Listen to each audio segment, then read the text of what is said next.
Welcome everybody to the Existentialist Society in Melbourne, Australia. Existentialism is an umbrella term covering diverse and often conflicting schools of thought.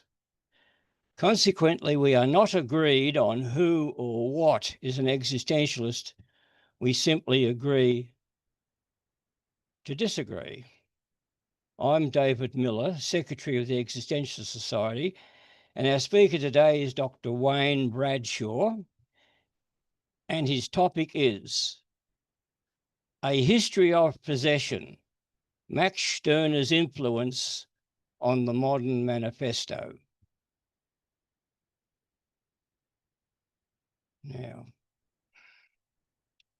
over to you, Wayne, when I can find the means of unmuting you.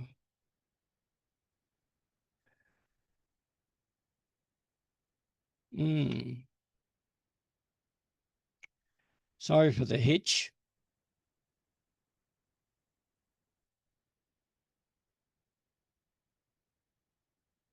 Go ahead and unmute yourself, Wayne. Thanks, David.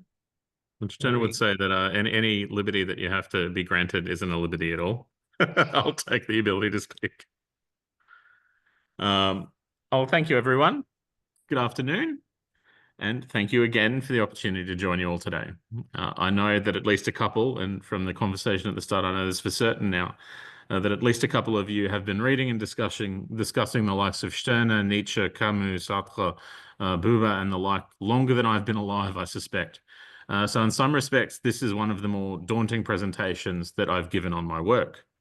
To that end, I'd like to provide a little bit of extra context on the nature of my research and make it very clear that I am not, strictly speaking, a philosopher. I am a literary critic, an historicist, currently affiliated with the University of Tasmania, actually, though I live and work up here in North Queensland, and my primary interest is in reception history or the history of ideas. My presentation today is drawn from the work I conducted for my book, The Ego Made Manifest, which is available from Bloomsbury. The book in turn came from my PhD research, and it examines Max Stirner's contribution to modernist and avant-garde manifesto writing primarily, broadly between 1848 and about 1915. Beginning with Stirner's influence on Marx's Communist Manifesto, I attempt to reinsert Stirner into a history of manifesto writing that not only rebelled against tradition, but sought to take ownership of history, culture, and even people's minds as property, you might think. I document the trajectory of Stirner's reception from mid-19th century Germany to his rediscovery by German and American readers almost 50 years later, and from his popularity among manifesto writers in fin de siècle Paris to the birth of Italian futurism. Finally, I consider how American and British interest in egoism helped inspire British vorticism's satirical approach to revolt, and how, in an age of extremism, Stirner's ideas continue to haunt the modern mind, if you'll forgive the pun. This talk draws from the final chapter of my book, where I look at Stirner's intellectual legacy and the traces of his influence on existentialism, surrealism, and psychoanalysis. One of the more frustrating aspects of researching the historical influence of Max Stirner is the fact that, despite the remarkable extent of that influence, Stirner scholars generally need to give what feels like the umpteenth version of the same little introduction to him every time we present. If I were to speak to you about the influence on modernism, say, of theorists such as Karl Marx or Friedrich Nietzsche, it would be a little self-indulgent to provide basic biographical details, such as the fact that Karl Marx moved from Berlin to Cologne in 1842, a few months before Max Stirner moved to Berlin and joined Marx's former intellectual circle, the Young Hegelians, and became an acquaintance of Friedrich Engels. It would also be redundant to say that Nietzsche was born on the 15th of October in 1844, within a month or so of the publication of Max Stirner's first and only book, Der Einzig und sein Eigentum, usually translated as The Ego and Its Own. The thing is that we have a very short memory when it comes to Max Stirner, or maybe not the people in this room. His thought has experienced waves of international popularity and periods of virtual anonymity. The height of his influence spanned from the mid-1880s through really to about the beginning of the First World War. That's the greatest height. There have been subsequent waves as well, notably in the 80s and now in meme culture, strangely enough. The fact that during this brief historical period, the first one that I mentioned in the 1880s, Stirner's ideas about individualistic rebellion variously informed a list of writers and artists that included Stéphane Mallarmé, Maurice Barre, Gustave Kahn, Gabriele D'Annunzio, Filippo Tommaso Marinetti, Dora Marsden, Rebecca West, Ezra Pound, James Joyce, Wyndham Lewis, Albert Camus, relevant today, Herbert Reed, very relevant today, and I'll ground some of my discussion in Reed's own criticism of Stirner, Tristan Tzara, Marcel Duchamp, and Francis Picabia. Quite a list of names, an illustrious list of names, but it has done little to shift the prevailing view since the mid-20th century that Stirner was not broadly read outside the fringes of anarchist theory. It remains true, for example, that no fewer than 30 references to Stirner continue to be excised from most English editions of Camus' 1951 book, L'Homme Révolté, or The Rebel, and that 300 pages entirely devoted to Stirner are still regularly cut, albeit with acknowledgement, from standard editions of Marx's 1846 manuscripts, now generally known by the title The German Ideology. Indeed, Marx's critique of Stirner is as long as Stirner's book itself. And Engels called Stirner the most talented, independent, and hard-working of the Jung Hegelianer. By comparison, Deleuze called Stirner, I would say somewhat unfairly, the dialectician who reveals nihilism as the truth of the dialectic, and credited him with thusly bringing German idealism to its inevitable conclusion. That's quite a thing to attribute to a philosopher, especially one as little known as Stirner. Even Jacques Derrida's interest in Stirner and his importance to the burgeoning field of hauntology, which comes, the relevance there is not least Stirner's obsession with the idea of the haunted mind and the spook, has done little to raise consciousness about the historical importance of Stirner's work. Stirner remains for many little more than a footnote in intellectual history. In short, Stirner's egoistic critique of values has frequently been ignored, downplayed, obliterated, edited out, or denigratingly associated with various kinds of intellectual aberrance, from all the way from anarchism to fascism. But here we go. The strange and tragic life of Max Stirner. Stirner was a pseudonym used by Johann Caspar Schmidt, who was born in 1806 in Bayreuth. His father died a year after he was born in 1807. His mother remarried and the family relocated to what is now Chełmno in Poland, what would later become the site of the first of Hitler's extermination camps. Schmidt performed well in the gymnasium and went on to university studies, primarily at the University of Berlin, where he was a contemporary of one of Marx's mentors, Ludwig Feuerbach.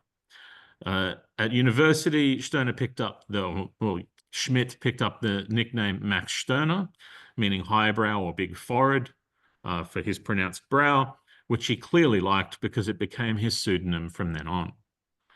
His studies were significantly interrupted when he returned home to care for his mentally ill mother, who was institutionalized before being released as incurable.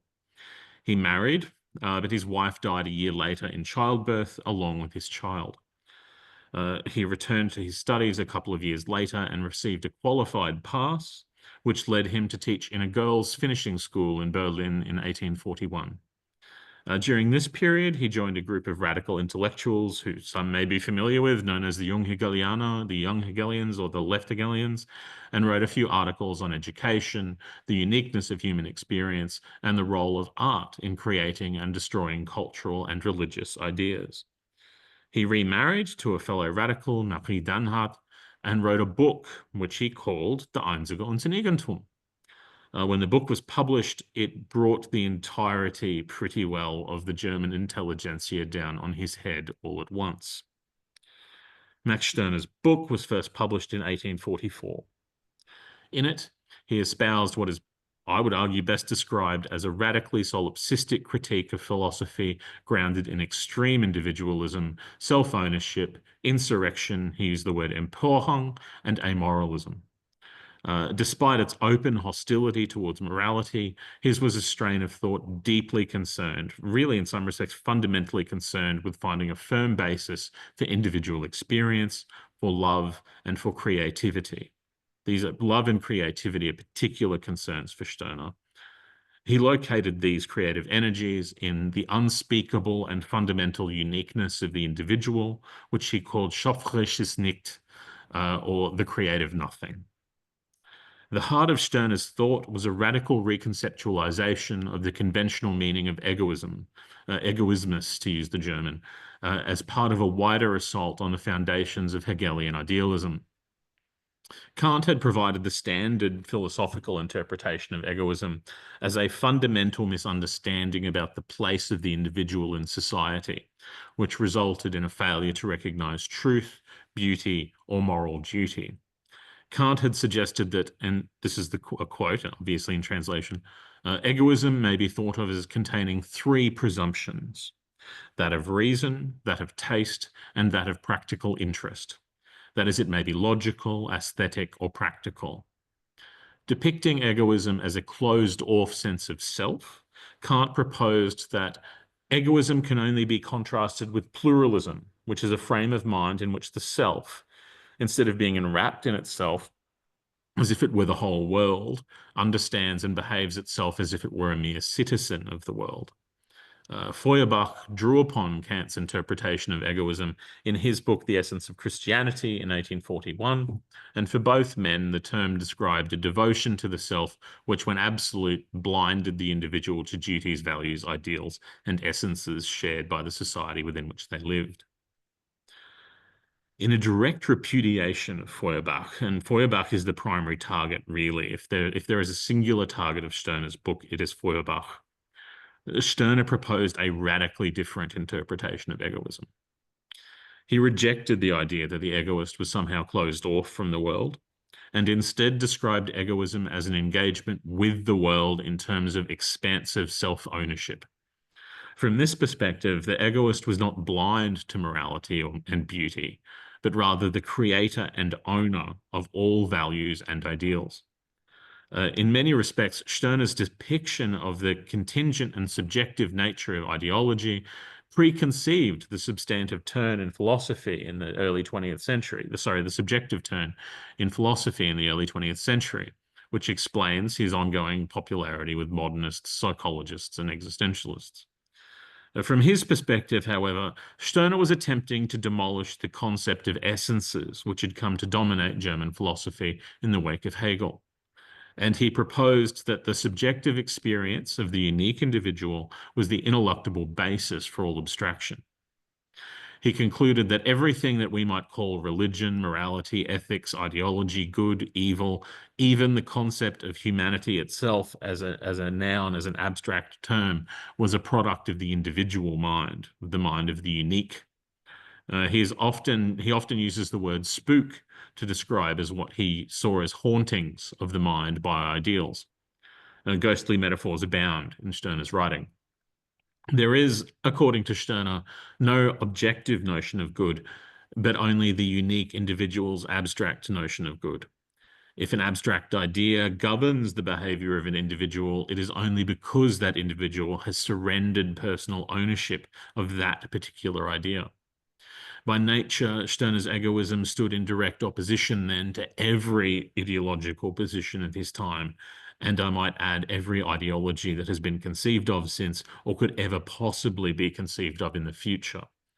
And Stirner concluded in his words, "Man is nothing else than my humanity, my human existence, and everything that I do is human precisely because I do it, not because it corresponds to the concept of humanity."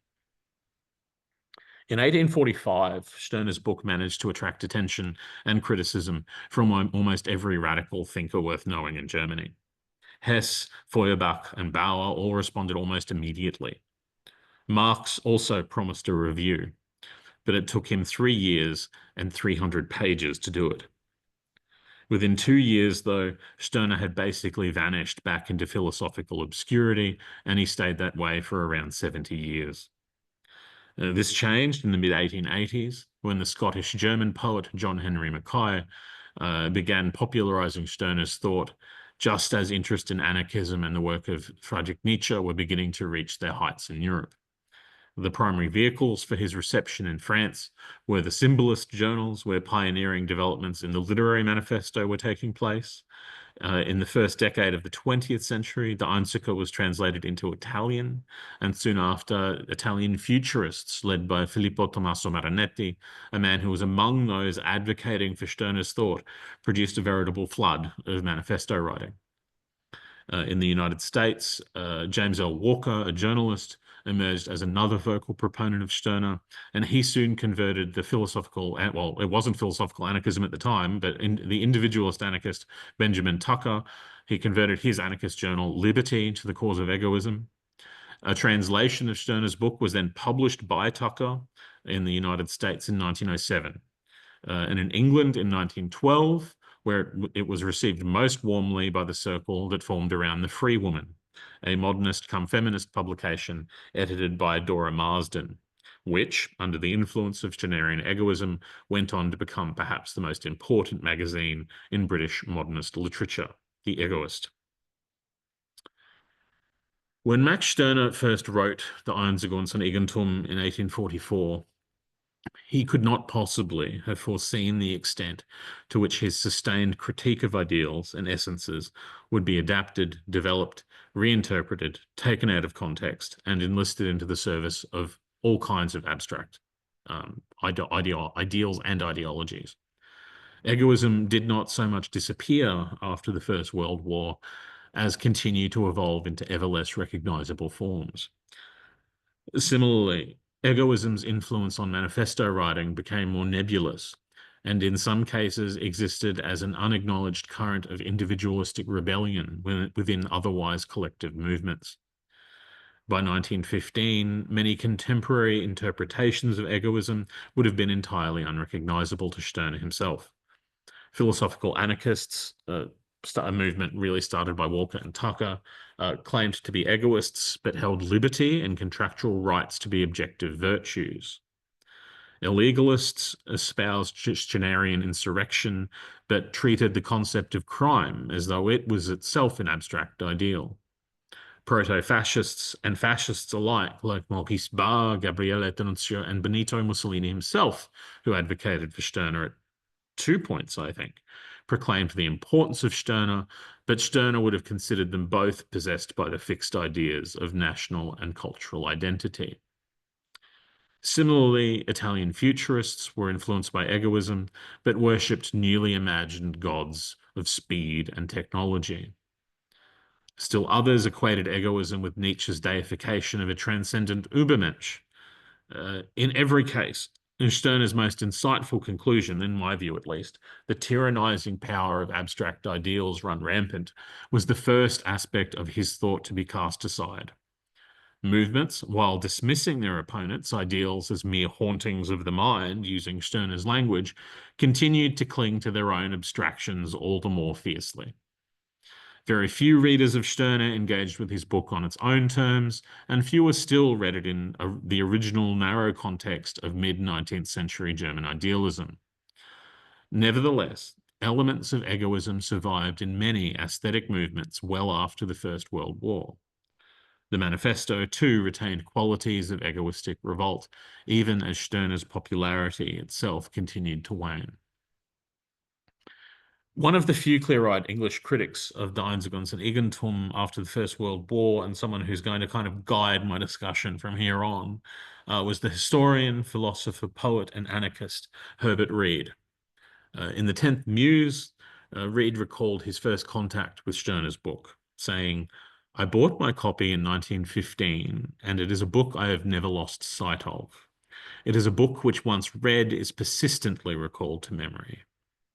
Reed frequently discussed the implications of Stirner's thought in his own writing, and in The Form of Things Unknown in 1935, The Contrary Experience in 1962, and several other essays on anarchism and existentialism, he expressed his own assessments of Stirner's legacy in the 20th century.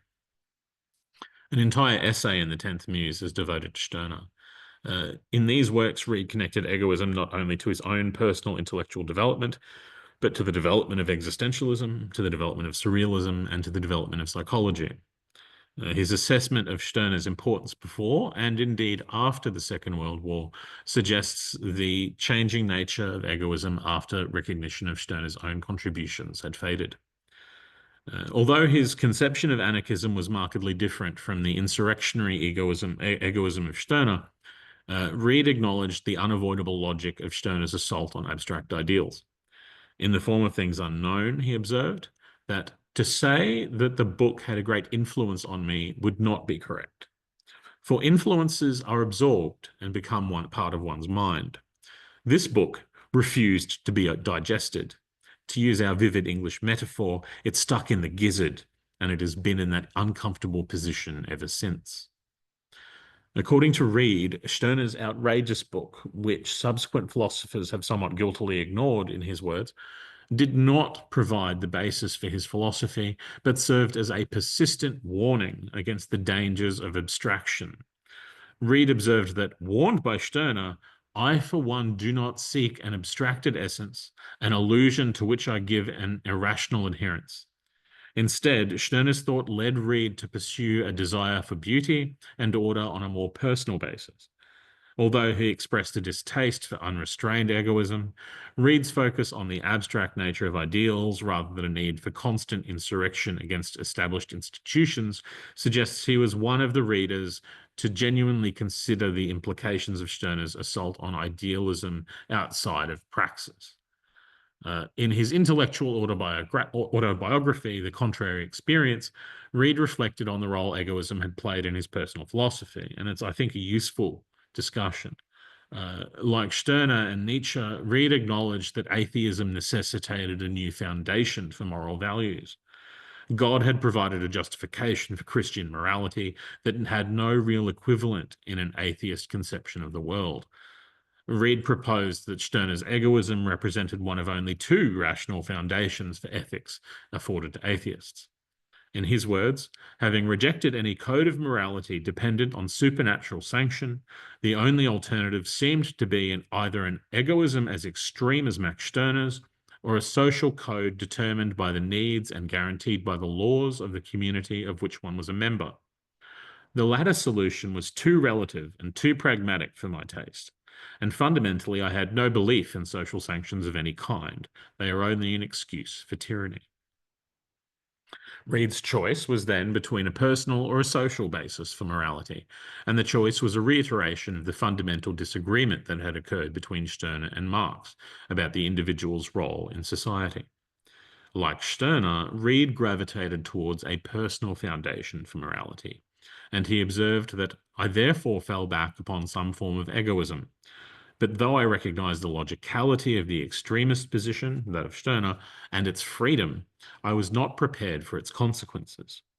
The logic of egoism seemed to Reid to involve hedonism, and for some Stirnerians, Stirner is equivalent with hedonism, an unrestricted sensuousness, which always in Reid's view ends in despair, rather than what he aspired to, which was desirable eudaimonism. Unwilling to accept what he saw as the Dionysian implications of Stirner's logic, Reid arrived at a conception of egoism moderated by his artistic taste for beauty. In some respects, Reid's aesthetic view of anarchism was similar to that of other writers, artists, and thinkers confronted by the horrors of total war. Sharing elements in common with the thought of Camus, Sartre, and Breton, Reid's approach to rebellion was a profound development upon the absolute egoism of Stirner. The influence of Stirner's thought on Reid's anarchism is a good example of the way in which the elements of egoism were incorporated into interwar theory, just as Stirner was becoming an increasingly peripheral figure. While Barr, Marinetti, and Wyndham Lewis had all responded to Stirner by developing egoistic approaches to art, Reid here instead proposed an aesthetic approach to egoism. Because egoism concluded that all values originated in the creative nothing, in the unique self of the unique individual, Reid observed that the principles I was working at in the aesthetic sphere could, as Plato had already suggested, be carried over into the ethical sphere. and that a valid analogy exists between the order of the universe, the order of art, and the order of conduct. The application of his artistic values to the formation of a personal morality led Reid to conclude that vulgarity is the only sin in life as in art. He went on to describe a theory of ethical egoism restrained by the guiding forces of beauty and taste. Furthermore, Reid suggested that similar approaches to ethics were apparent in several European contemporaries associated with surrealism and existentialism, particularly André Breton, Jean-Paul Sartre, and Albert Camus. He acknowledged that it was on the basis of this philosophy of art that I gave my support to the movement in contemporary art known as surrealism.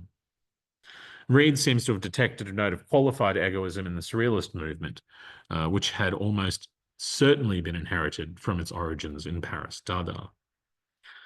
So, in the case of Dada, an interest in egoism was once again concurrent with the flourishing of a manifesto writing tradition. Fellow critics Teresa Papanikolaou, David Weir, and David Ashford have all written at length about the connections between the aesthetics of Paris Dada and the ideas of Stirner. Many members of the broader Dada movement, including Tristan Tzara, Hugo Ball, Francis Picabia, and Marcel Duchamp, openly expressed sympathy with Stirner's ideas, and egoism was of particular importance to Dadaism in Paris. Papanikolaou has observed that the newly assembled Paris Dadaists gave concrete expression to Tzara's vision of a supremely egoist, tradition-shattering new man by offering poetry readings and performances that shamelessly promoted Stirnerian absolute individualism.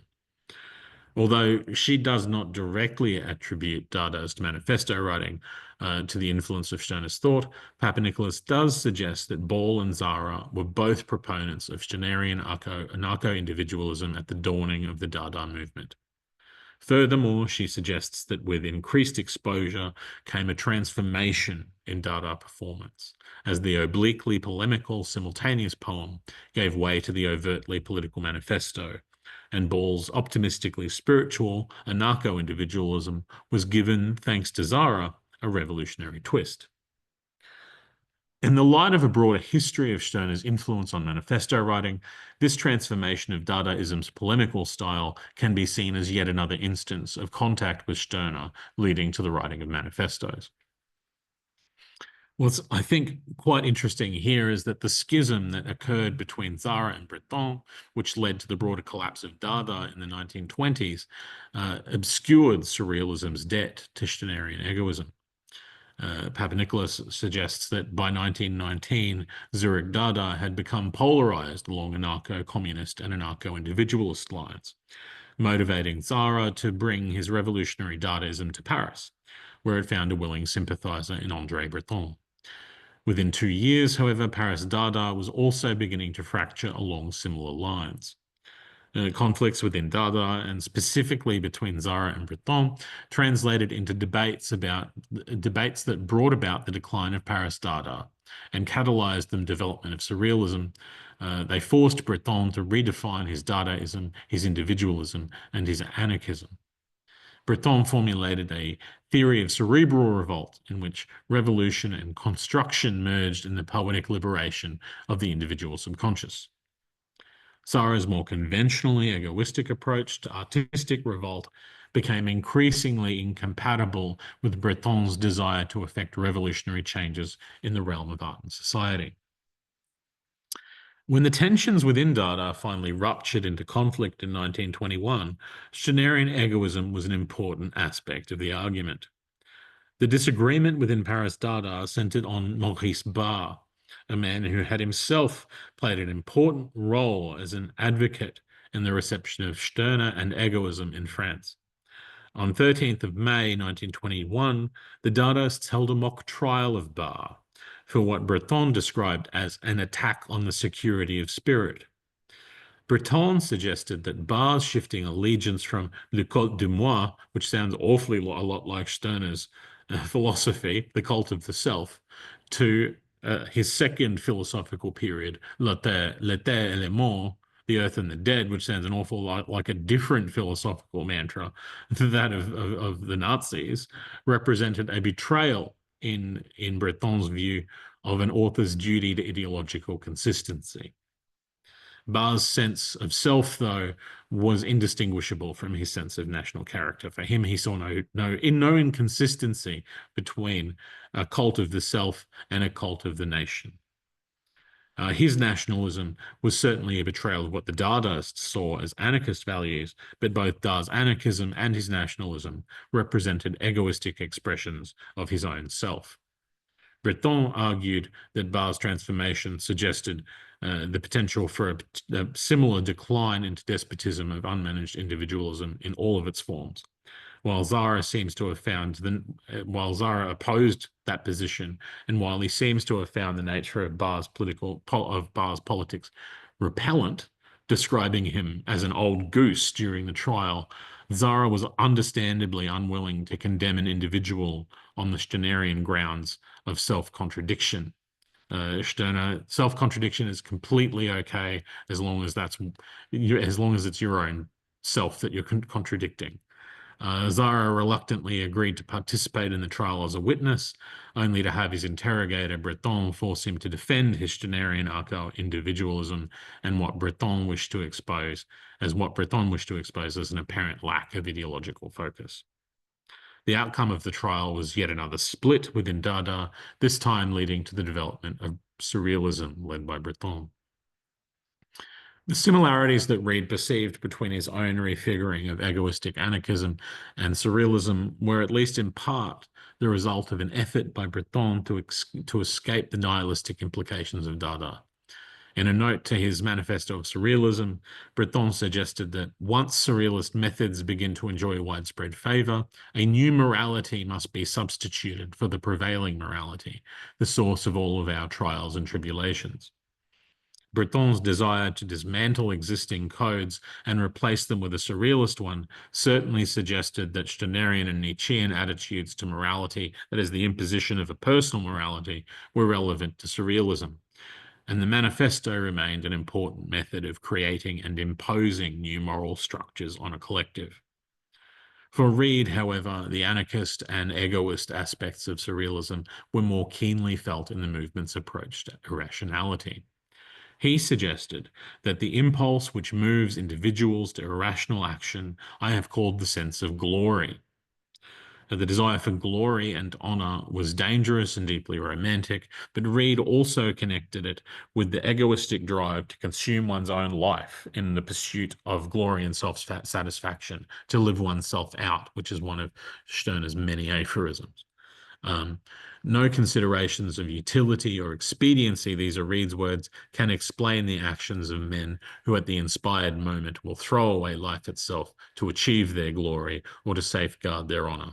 But without these concepts, life is reduced to a routine and cautious existence only worthy of meaner animals. It was for its combination of anarchic egoism, revolutionary aspiration, commitment to aesthetics, and periodic flights into Dionysian extravagance that Reid expressed his support for, in his words, surrealism as a first step towards a revindication and reintegration of the Romantic tradition. The joyful heights of surrealist self-expression were, according to Reid, demonstrations of egoistic temerity. Reid also saw indications of Stirner's legacy elsewhere in the landscape of 20th century literature, particularly in writing associated with absurdism and existentialism. In various essays collected in Anarchy and Order, Reid connected Stirner's ideas with those of Camus and Sartre.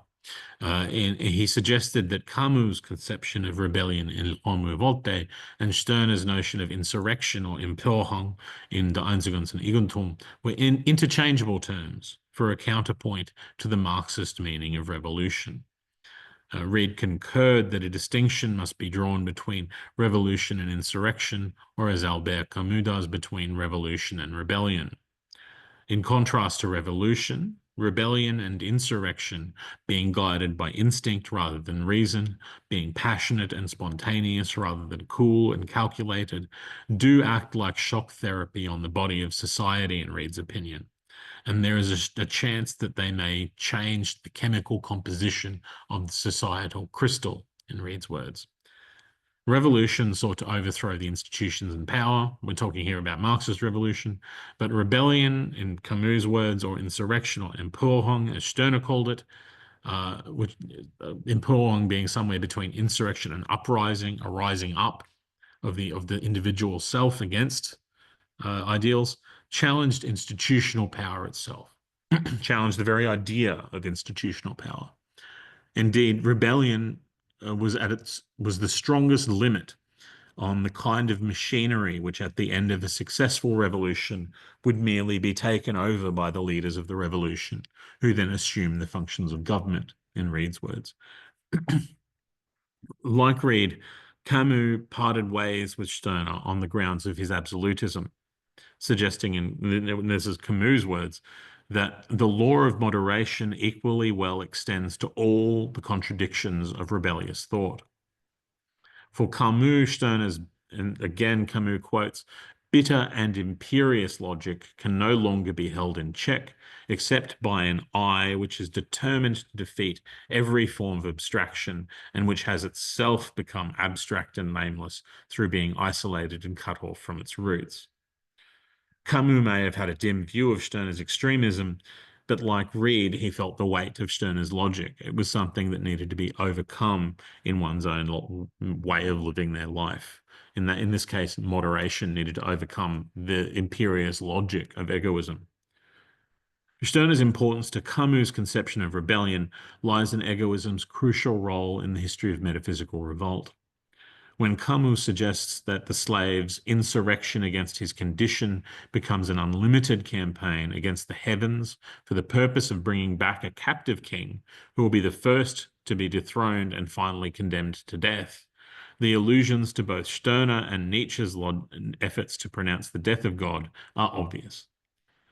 Camus continues by proposing that human rebellion ends in metaphysical revolution, and that when the throne of God is overturned, the rebel realizes that it is now his own responsibility to create the justice, order, and unity that he sought in vain within his own condition, and in this way to justify the fall of God. Rather than forging a path towards a revolutionary change in the human condition, however, the rebel, in Camus' interpretation, becomes mired in an intractable effort to secure his own power through crime and murder. In many cases, Camus argues, the rebel forgets his original purpose, tires of the tremendous tension created by refusing to give a positive or negative answer, and finally abandons himself to complete negation or total submission. So that is to say, Stirner is not wrong, but what Camus suggests in Stirner is that people cannot live up to that. Eventually, they will fall, and eventually they will give up and pick a side rather than pursue the eternal quest of eating and digesting all ideals all the time. In Stirner, Camus finds the full trajectory of the rebel's path from insurrection to, in his view, total nihilism. Reid was forced to be more speculative about the influence of Stirner on existentialism, because unlike Camus, Sartre never mentioned Der Einzigons and Eigentum in his writing. Nevertheless, Reid repeatedly observes the similarities between egoism and existentialism. In the essay Existentialism, Marxism, and Anarchism, Reid proposed that the greatest contribution of existentialism is saying that man is the reality, not even man in the abstract, but the human person, you and I, and that everything else, freedom, love, reason, God, the things that Stirner was attacking, is a contingency depending on the will of the individual. This is Stirner. From this point of view, it was natural for Reid to conclude that existentialism has much in common with Max Stirner's egoism, although, in Reid's words, an existentialist like Sartre differs from Stirner in that he is willing to engage the ego in certain super-egoistic or idealistic aims. Reid returned to this subject in Chains of Freedom in 1946, when he openly confessed his suspicion that Sartre was more familiar with Stirner than his silence had implied. And Reid observed that the existentialists speak often of Nietzsche's influence on Husserl, and Stirner is recognized as the precursors of Nietzsche. But I suspect a more direct liaison. Stirner is one of the most existentialist of all the philosophers, and whole pages of the ego and his own read like anticipations of Sartre.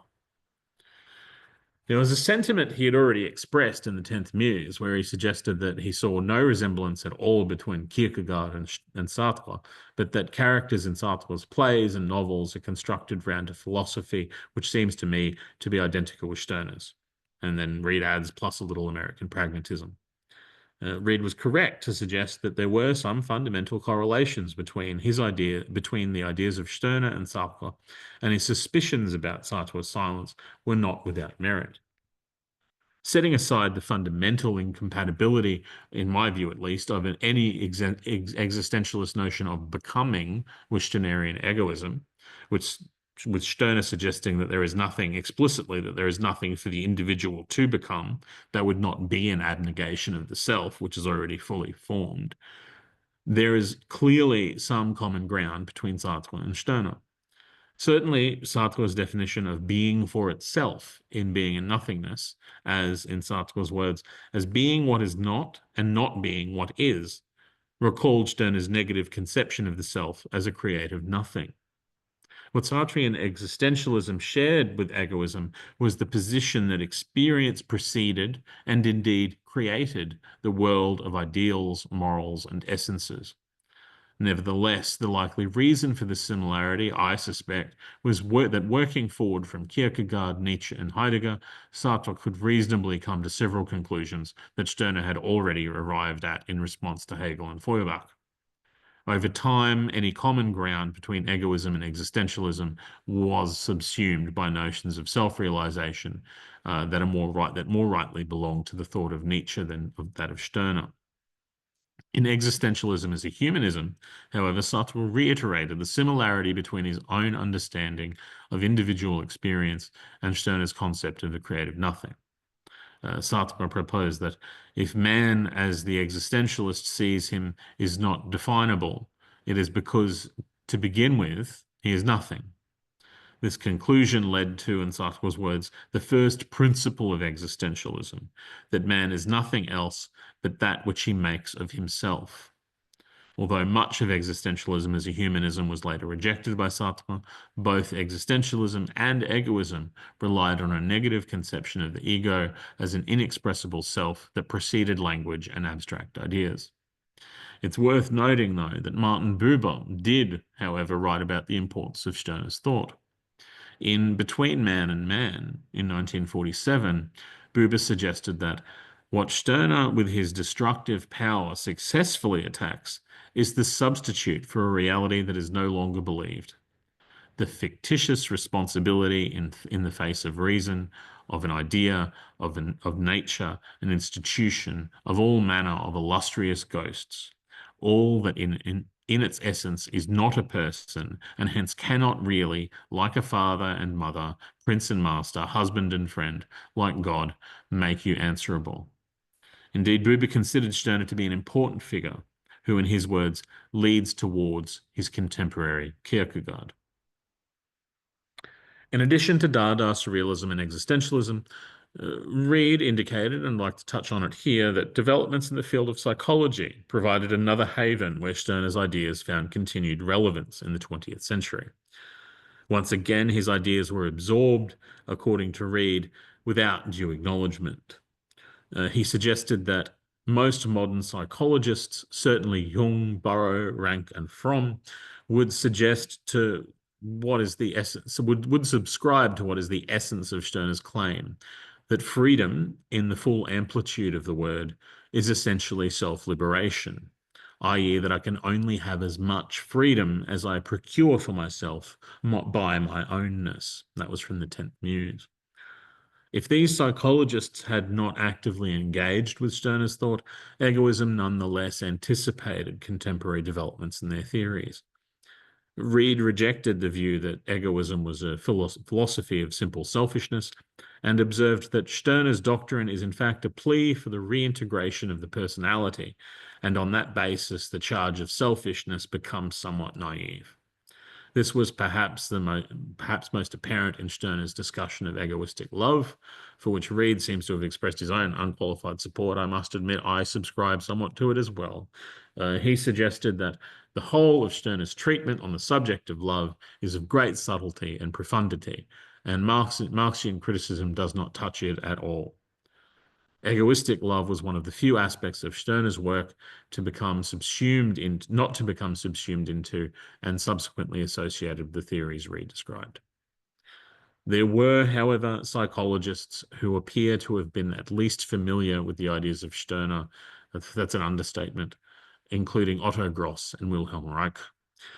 A former student of Freud, Gross is infamous for his radical approaches to sexuality and psychology, his involvement in the Ascona anarchist commune, and for his affairs with Frieda and Elsa von Richthofen. Arthur Mitzman suggests that a shift in ground from Stirnerian individualism to a communitarian ideology, or rather the attempt to make the two compatible, characterizes a fundamental turning point in Gross's ideas during the war. Carl Levy also observes a connection between the Stirner revival through Mackay's blending of Nietzsche with Stirner, the romantic libertarian Jewish intelligentsia, and the erotic movement of Gross. I can say, though, there is less ambiguity about Wilhelm Reich's attitude to Stirnerian egoism. In Reich's own autobiography, he describes Stirner in the following terms. Communist gibberish and egotistical reality. Look at Russia. Max Stirner, the god, who saw in 1844 that what we do not see today in 1921. Somehow I am growing increasingly secure in my conviction that a system of economic communism which lacks a candid acknowledgement of egoism is an impossibility. Ultimately, however, the connections between Stirner and the fringes of psychology are yet, to my knowledge, yet to be fully charted. As in the cases above, historians of psychology have largely ignored any intellectual debt that the field might owe to Stirner's theories of the unique self. The reality is, indeed, that various aspects of Stirner's thought thrived both between and after the two world wars, but they increasingly became associated with thinkers who rarely acknowledged Stirner's importance. Throughout the 20th century, Marxism became a hegemonic force in radical politics. Anarchism was relegated to the status of a fringe movement, while the forms of individualist anarchism became inconsequential subsets of that fringe. Significant opponents of Marx in his own lifetime, such as Bakunin and Stirner, became footnotes in the history of communism, while connections between Stirner's ideas and the development of fascism poisoned his reputation. I mentioned earlier Mussolini. Stirner's contributions to theories of art were portioned out to others. Rebellion became the purview of Camus. The abstract foundations of language became increasingly associated with existentialism. The contingent nature of morality became the contribution of Nietzsche, and the inexpressible ego belonged to the psychologists. The only aspects of Stirner's thought that seemed to remain his own were his failings, an unworkable theory in which the individual strove for total ownership of the material world, and a desire to carve out a unique existence that seemed to many, naively, I would suspect, to be mere selfishness. And thank you. That's it. Oh, thank you, Wayne, for that presentation. Now, before we open the meeting up to questions, comments, and discussion with Wayne, I have a couple of announcements. The first of which is that the next Existential Society lecture will take place in 1 month's time on Saturday, the 5th of July. That's the Australian date. It's the evening before for those of you who are in North America. And Darius Samadan is speaking on the mystical and apophatic philosophy of Karl Jaspers. I'll repeat that, the mystical and apophatic philosophy of Karl Jaspers. Now, the Existential Society has weekly meetups at this time where various groups utilise the Existential Society's meetup platform. So I'll put their there it is. The Existentialist Society's link to their meetup page, and you can see what the weekly topics are and the links are contained therein. Now for our questions, comments and discussion section, we'll use the raised hand method so that we can have you speaking in turn, and you'll find the raised hand icon in the React tab at the bottom of the screen. Now, the first in line is Derek. Go ahead, Derek. Okay, thank you very much, Wayne, for that. I learned a lot from that. Okay, the question I have for you is that you present. Whoops. Yeah, have you It frozen? looks like Derek is frozen. Unfortunate. Well, in the hopes that Derek basis. Hello? You froze for a few moments there. Oh, okay.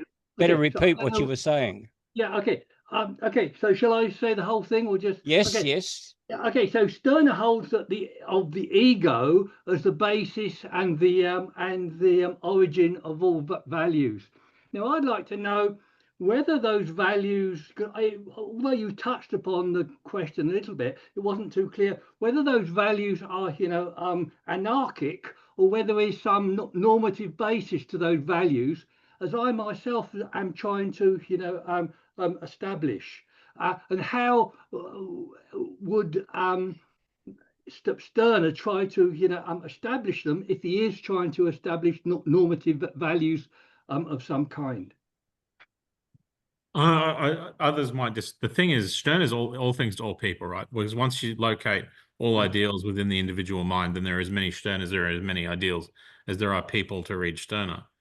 I personally tend to subscribe. I think he talks himself. He thinks himself into a bit of a corner here, and I love. There's a quote from Camus where Camus says that Nietzsche.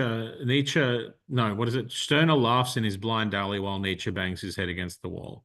And I think you've hit one of the real challenges that Stirner sets up for himself. In that, my suspicion is that, to answer the question in a word, is the anarchic, is that Stirner's ideals read anarchically, because there's no, by nature, for Stirner, you cannot hold an ideal that becomes a governing ideal, right? Because the moment it becomes a governing ideal, you have to eat it. Because if you don't digest it, if you don't consume it, then it becomes a god. It becomes a fixed idea over the top of your head. So he ends up. One observation I make in the book is that Stirner, his critique of ideals, in my view, is ironclad. Like what he does to German idealism does not survive. But what he proposes as a post, as a what to do after, is really hard to kind of bring into a praxis. It's really hard to enact that, because the moment you kind of look at any normative behavior, the normative behavior becomes another god. I mean, Nietzsche sidesteps that challenge right a bit later by saying, well, make a law table and bow down to it, create a new morals that are your own morals. But Stirner doesn't do that because he sees that as that's another abnegation. But of course, the challenge is then, well, what do you do? And for him, it's you permanently end up in this position of derider and destroyer, or hedonist, or but yeah, so it's a praxis, but it's a funny kind of praxis, and yeah, anarchic, not normative, I would suggest. Derek, did you want to respond? Yeah, I noticed you slipped into talking about normative behavior there rather than normative values.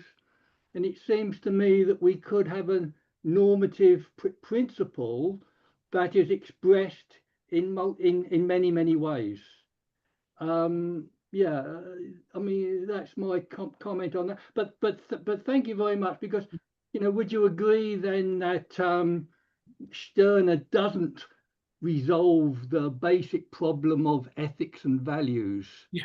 But we intuitively see that some things are fundamentally good or bad, whatever that means, but they can't explain it. Yeah, I mean, I'd even more so, because to get like even to get to what you were saying about normative values, take one, even something as simple as liberty, right? Even something as simple as freedom, which we think that fits perfectly, right? That's a normative value, which we might say fits perfectly with Stirner. It doesn't. Because if freedom becomes an ideal, something that should always be aspired to, then it becomes a governing principle, it becomes a fixed idea, and it's no longer you need to eat it, you need to destroy it. So even the most conducive normative value doesn't fit within Stirner's framing. And I think I'd say he does not resolve the problem of good and evil, but what he does do is provide a watchword against notions of good and evil getting out of control. Right? And what he does provide as an alternative, is a corrective, is a tonic to morals, to say, well, be careful of morals.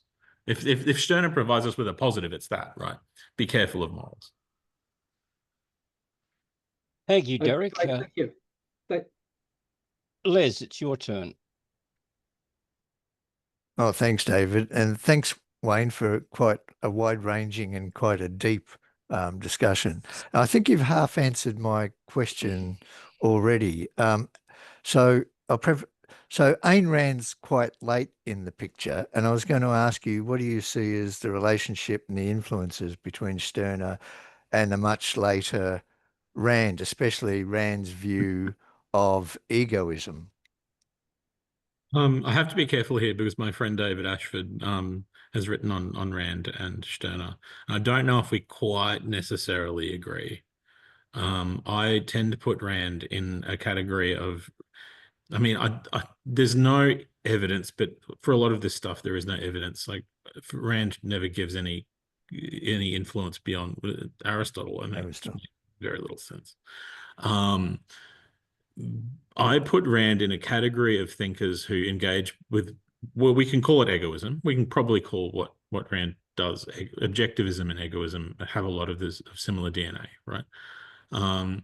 But I would say that for Rand, there are beliefs which we might call libertarian beliefs or libertarian values that Stirner would balk at a little bit. I don't think, I think that there's shared DNA, but like many, I mean, fascism has shared DNA with egoism. But Stirner would balk at the idea of national or cultural identity being a value. And I think, I think, Stirner does. He openly says that freedom is not a value. Freedom is just freedom from. It's not freedom to, ownership is what Stirner aspires to. I guess that kind of, it does start to get to Rand a little bit, but it's a different sense of ownership, right? Because it's an expansive sense of the self. It's turning the world into a world that one wants to inhabit. It's turning the world into a world that is their own, that is their self, that is their self expanding out.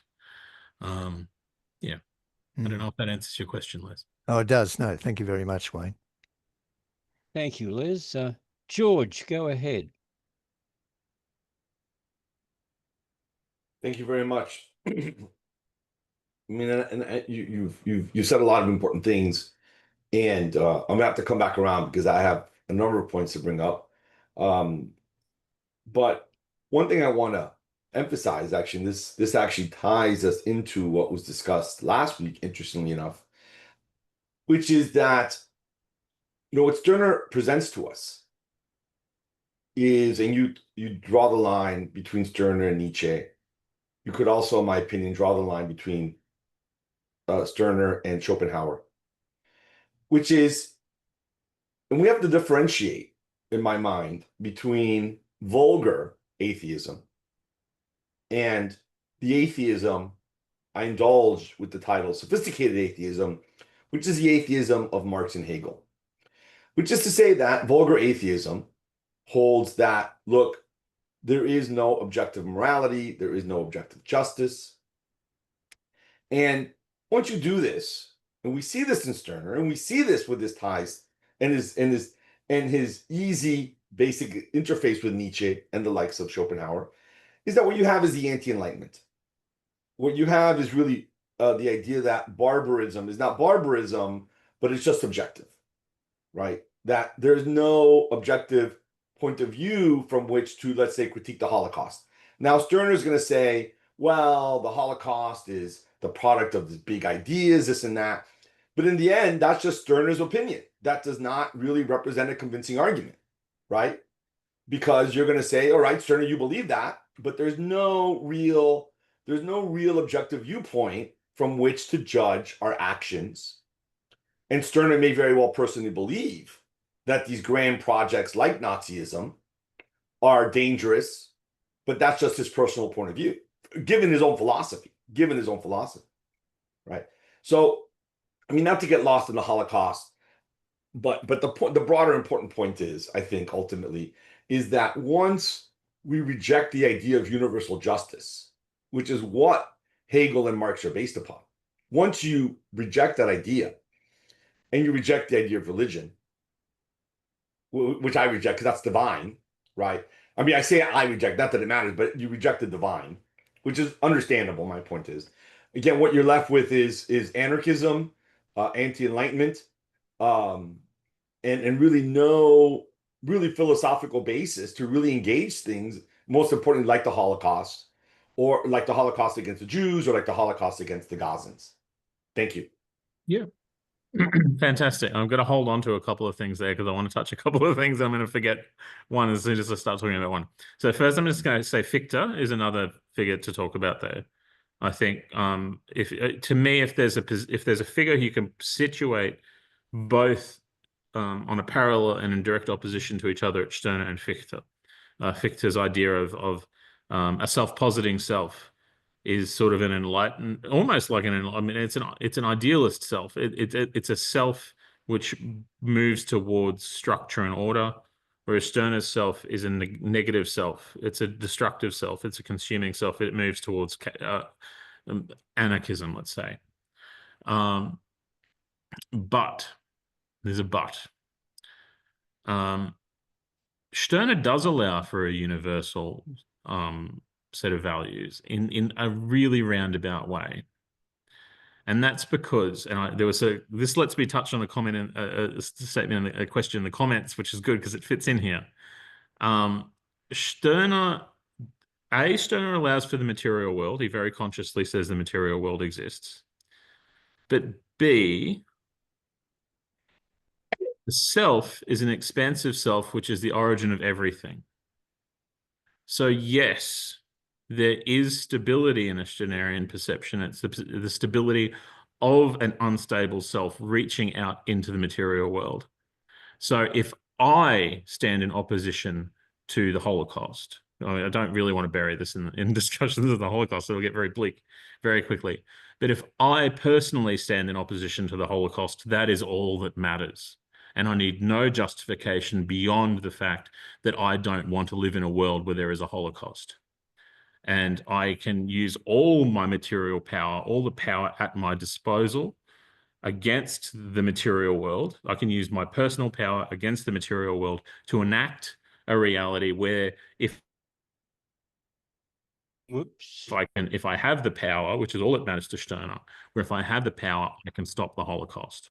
And I can do that by talking to other people who may or may not exist. This is the bit in the comments that I wanted to touch on, is this idea of Stirner, other unique individuals. That's a speculation. We can only speculate that other unique individuals exist. That's why I call it a kind of a complicated solipsism.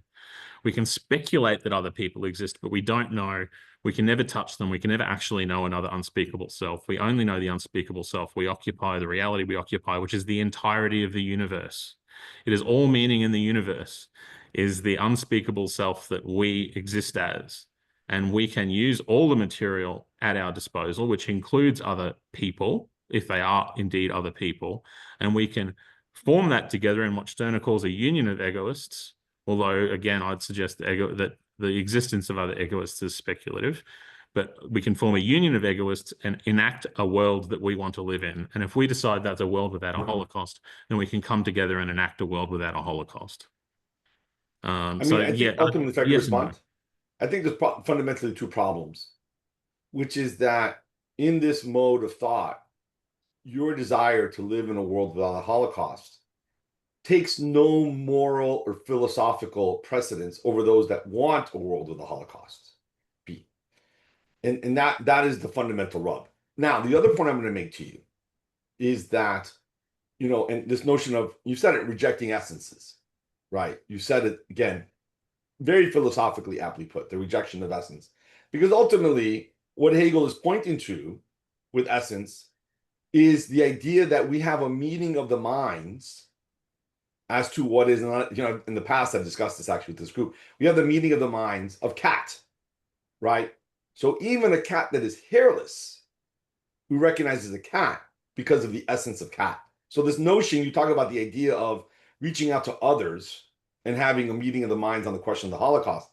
Doesn't that presuppose essence, I have to say? Yeah, no, I agree. And this is, I mean, you've come to the fundament that this is the big conflict, right? Between, we can talk about Hegel, but let's use the other big contra.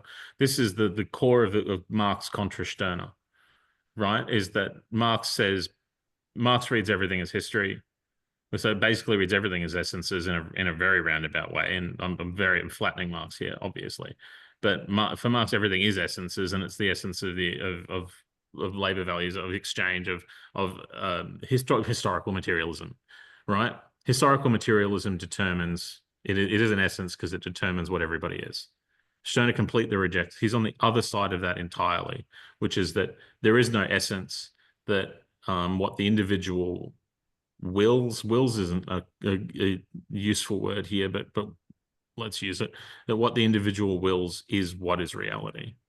So you've got one saying the collective determines the essence, agreed upon essences, and for Stirner, the individual determines the collective to begin with. They're both wrong, right? Sorry, I'm going to say something very controversial. So they're both wrong, but we don't know how to resolve that both wrong.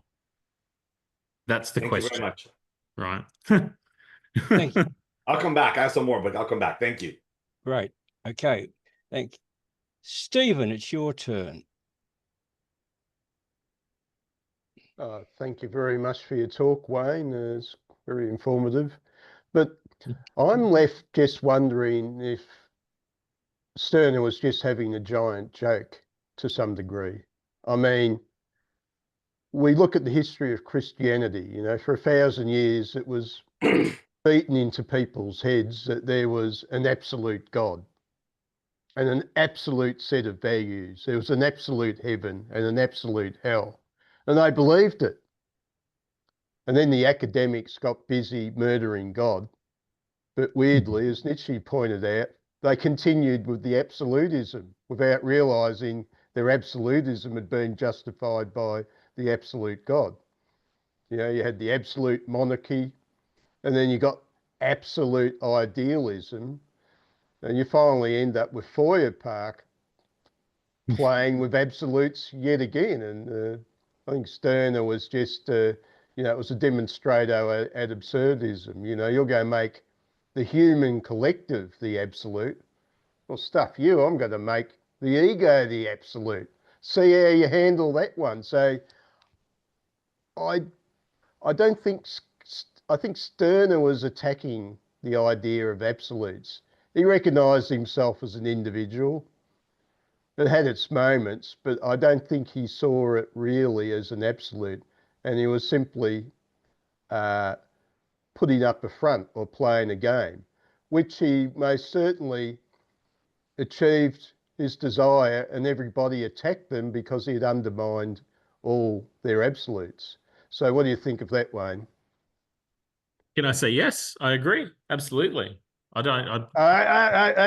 Sorry, you've fallen for it. Everybody's saying absolutely these days. Well, I don't agree absolutely, but I do agree.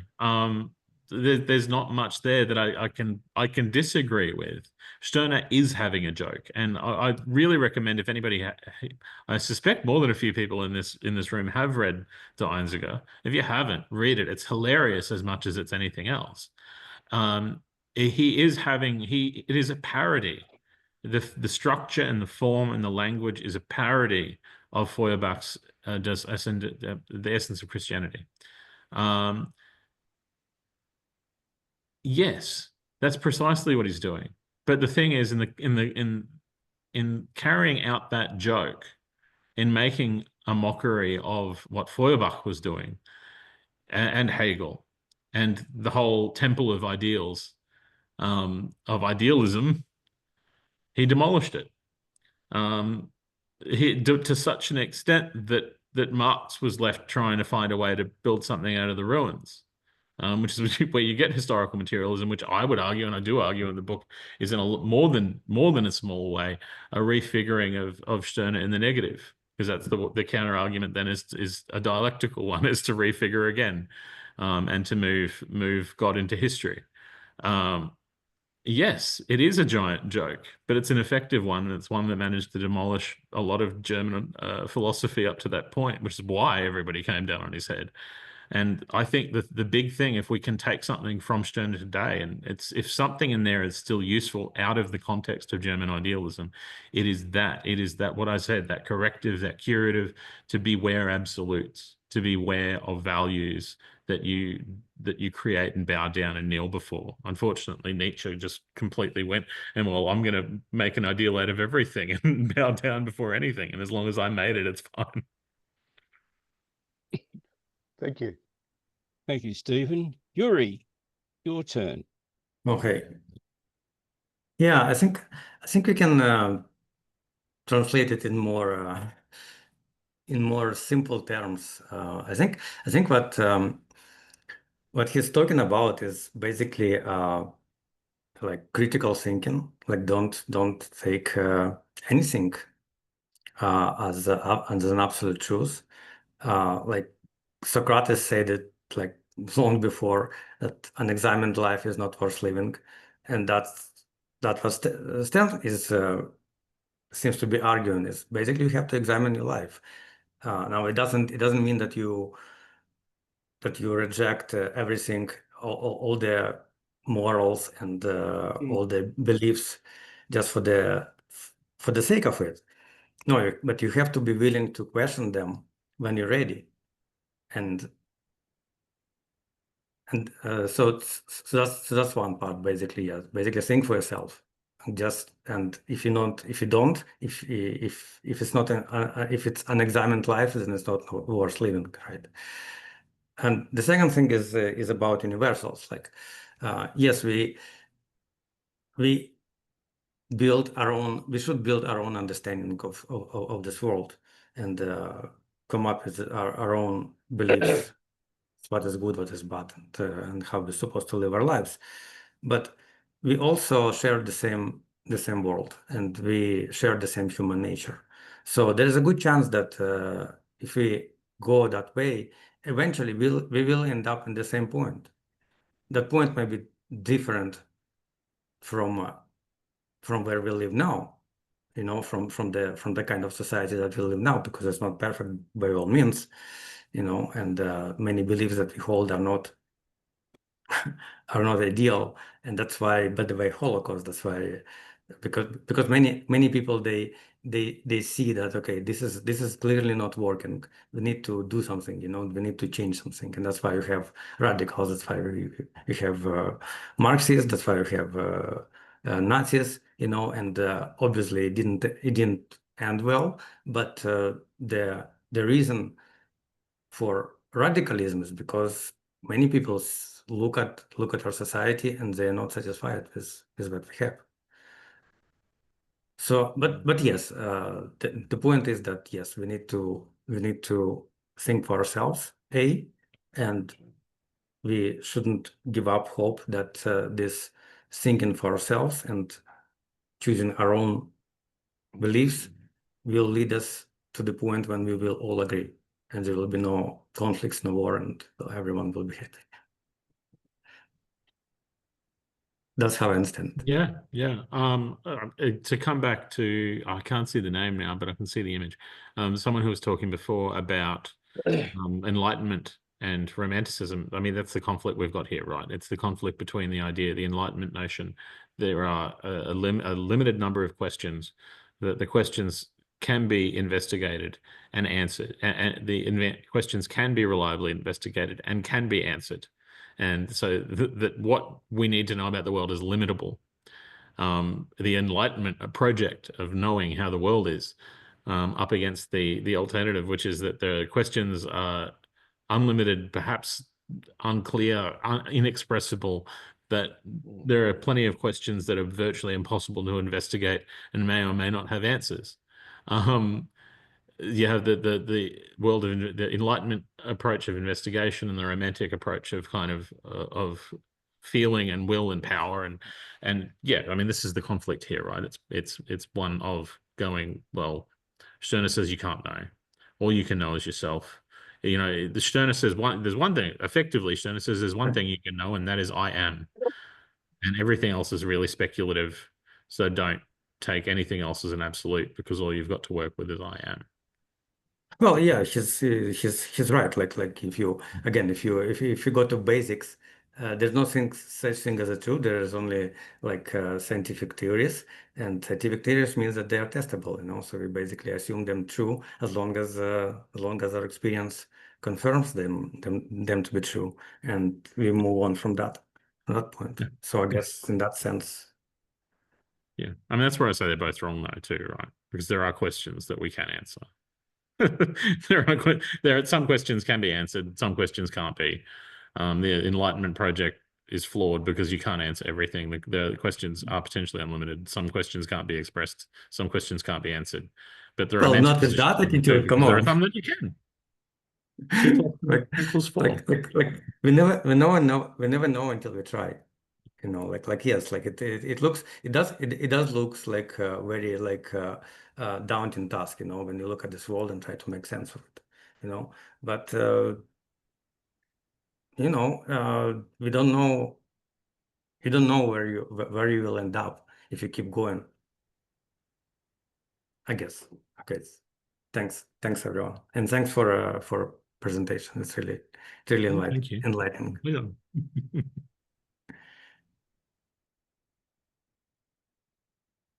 Hello, Wayne. I think I got a question I think you can answer, because I think it's basically a thread of your intellectual history that you presented.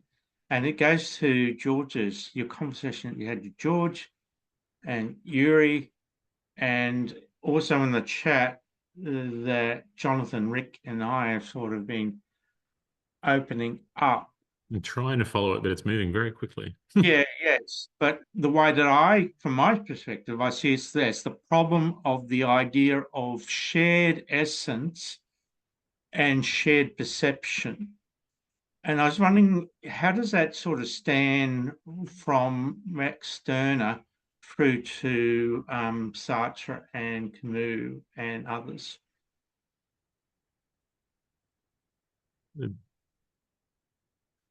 Maybe I can answer it. I'm not sure yet. I'm thinking my way through it.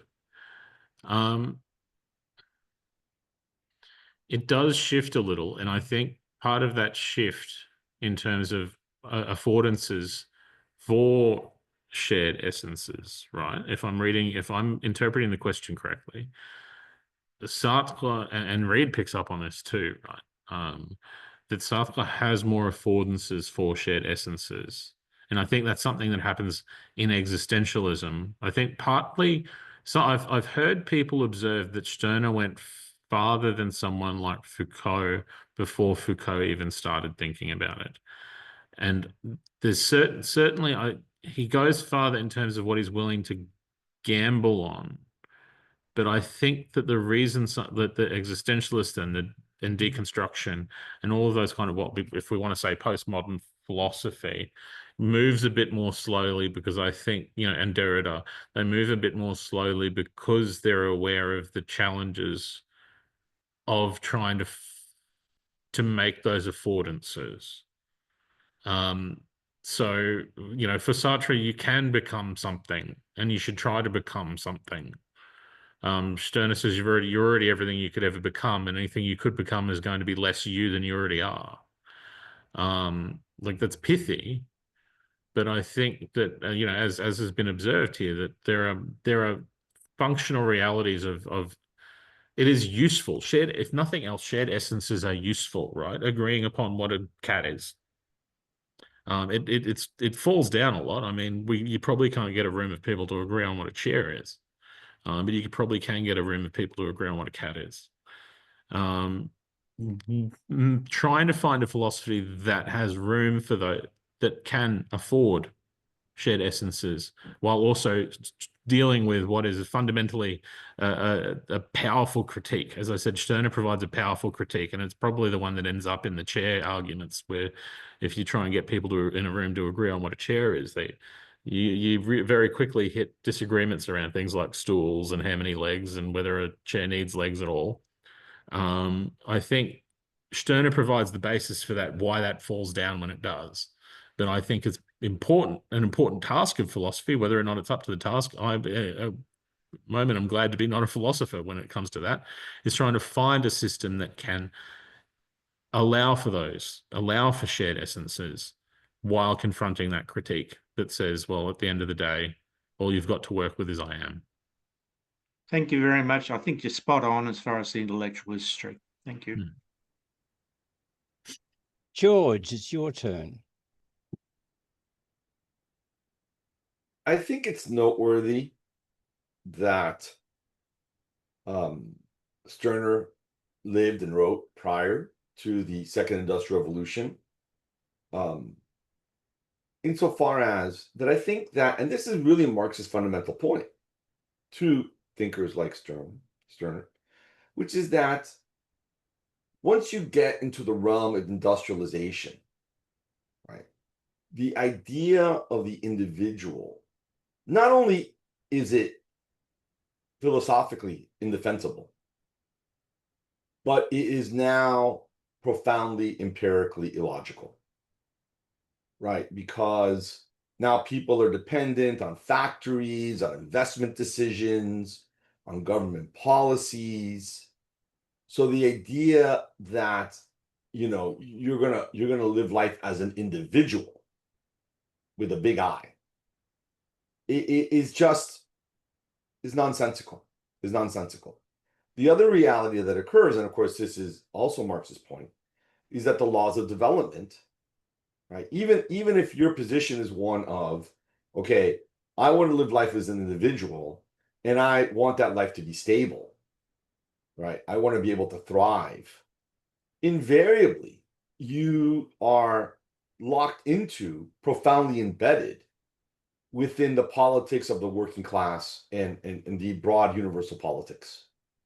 It's inescapable. And especially now, with regard to global warming and our treatment of the ecology, right? I mean, this is why it is Nietzsche in the end that is the seminal thinker of the anti-Enlightenment and not Stirner, because Nietzsche recognized that you do have to engage a mass politics. You cannot retreat into the individual. And so, of course, Nietzsche's mass politics was one of a Superman, whereas, you know, you submit to the elites, and the elites are going to make the decisions in the world that are going to bring about an equilibrium, right? So, you know, I mean, that's what I would say, that in the modern era, the notion of the individual with the big I is not simply fantasy, but it is delusional. It is delusional. And that we all have to engage the broader politics if we hope to have an equilibrium upon which even individually, right? Let's say I don't care what happens down the street, but individually, I can thrive, right? Because I need my job, right?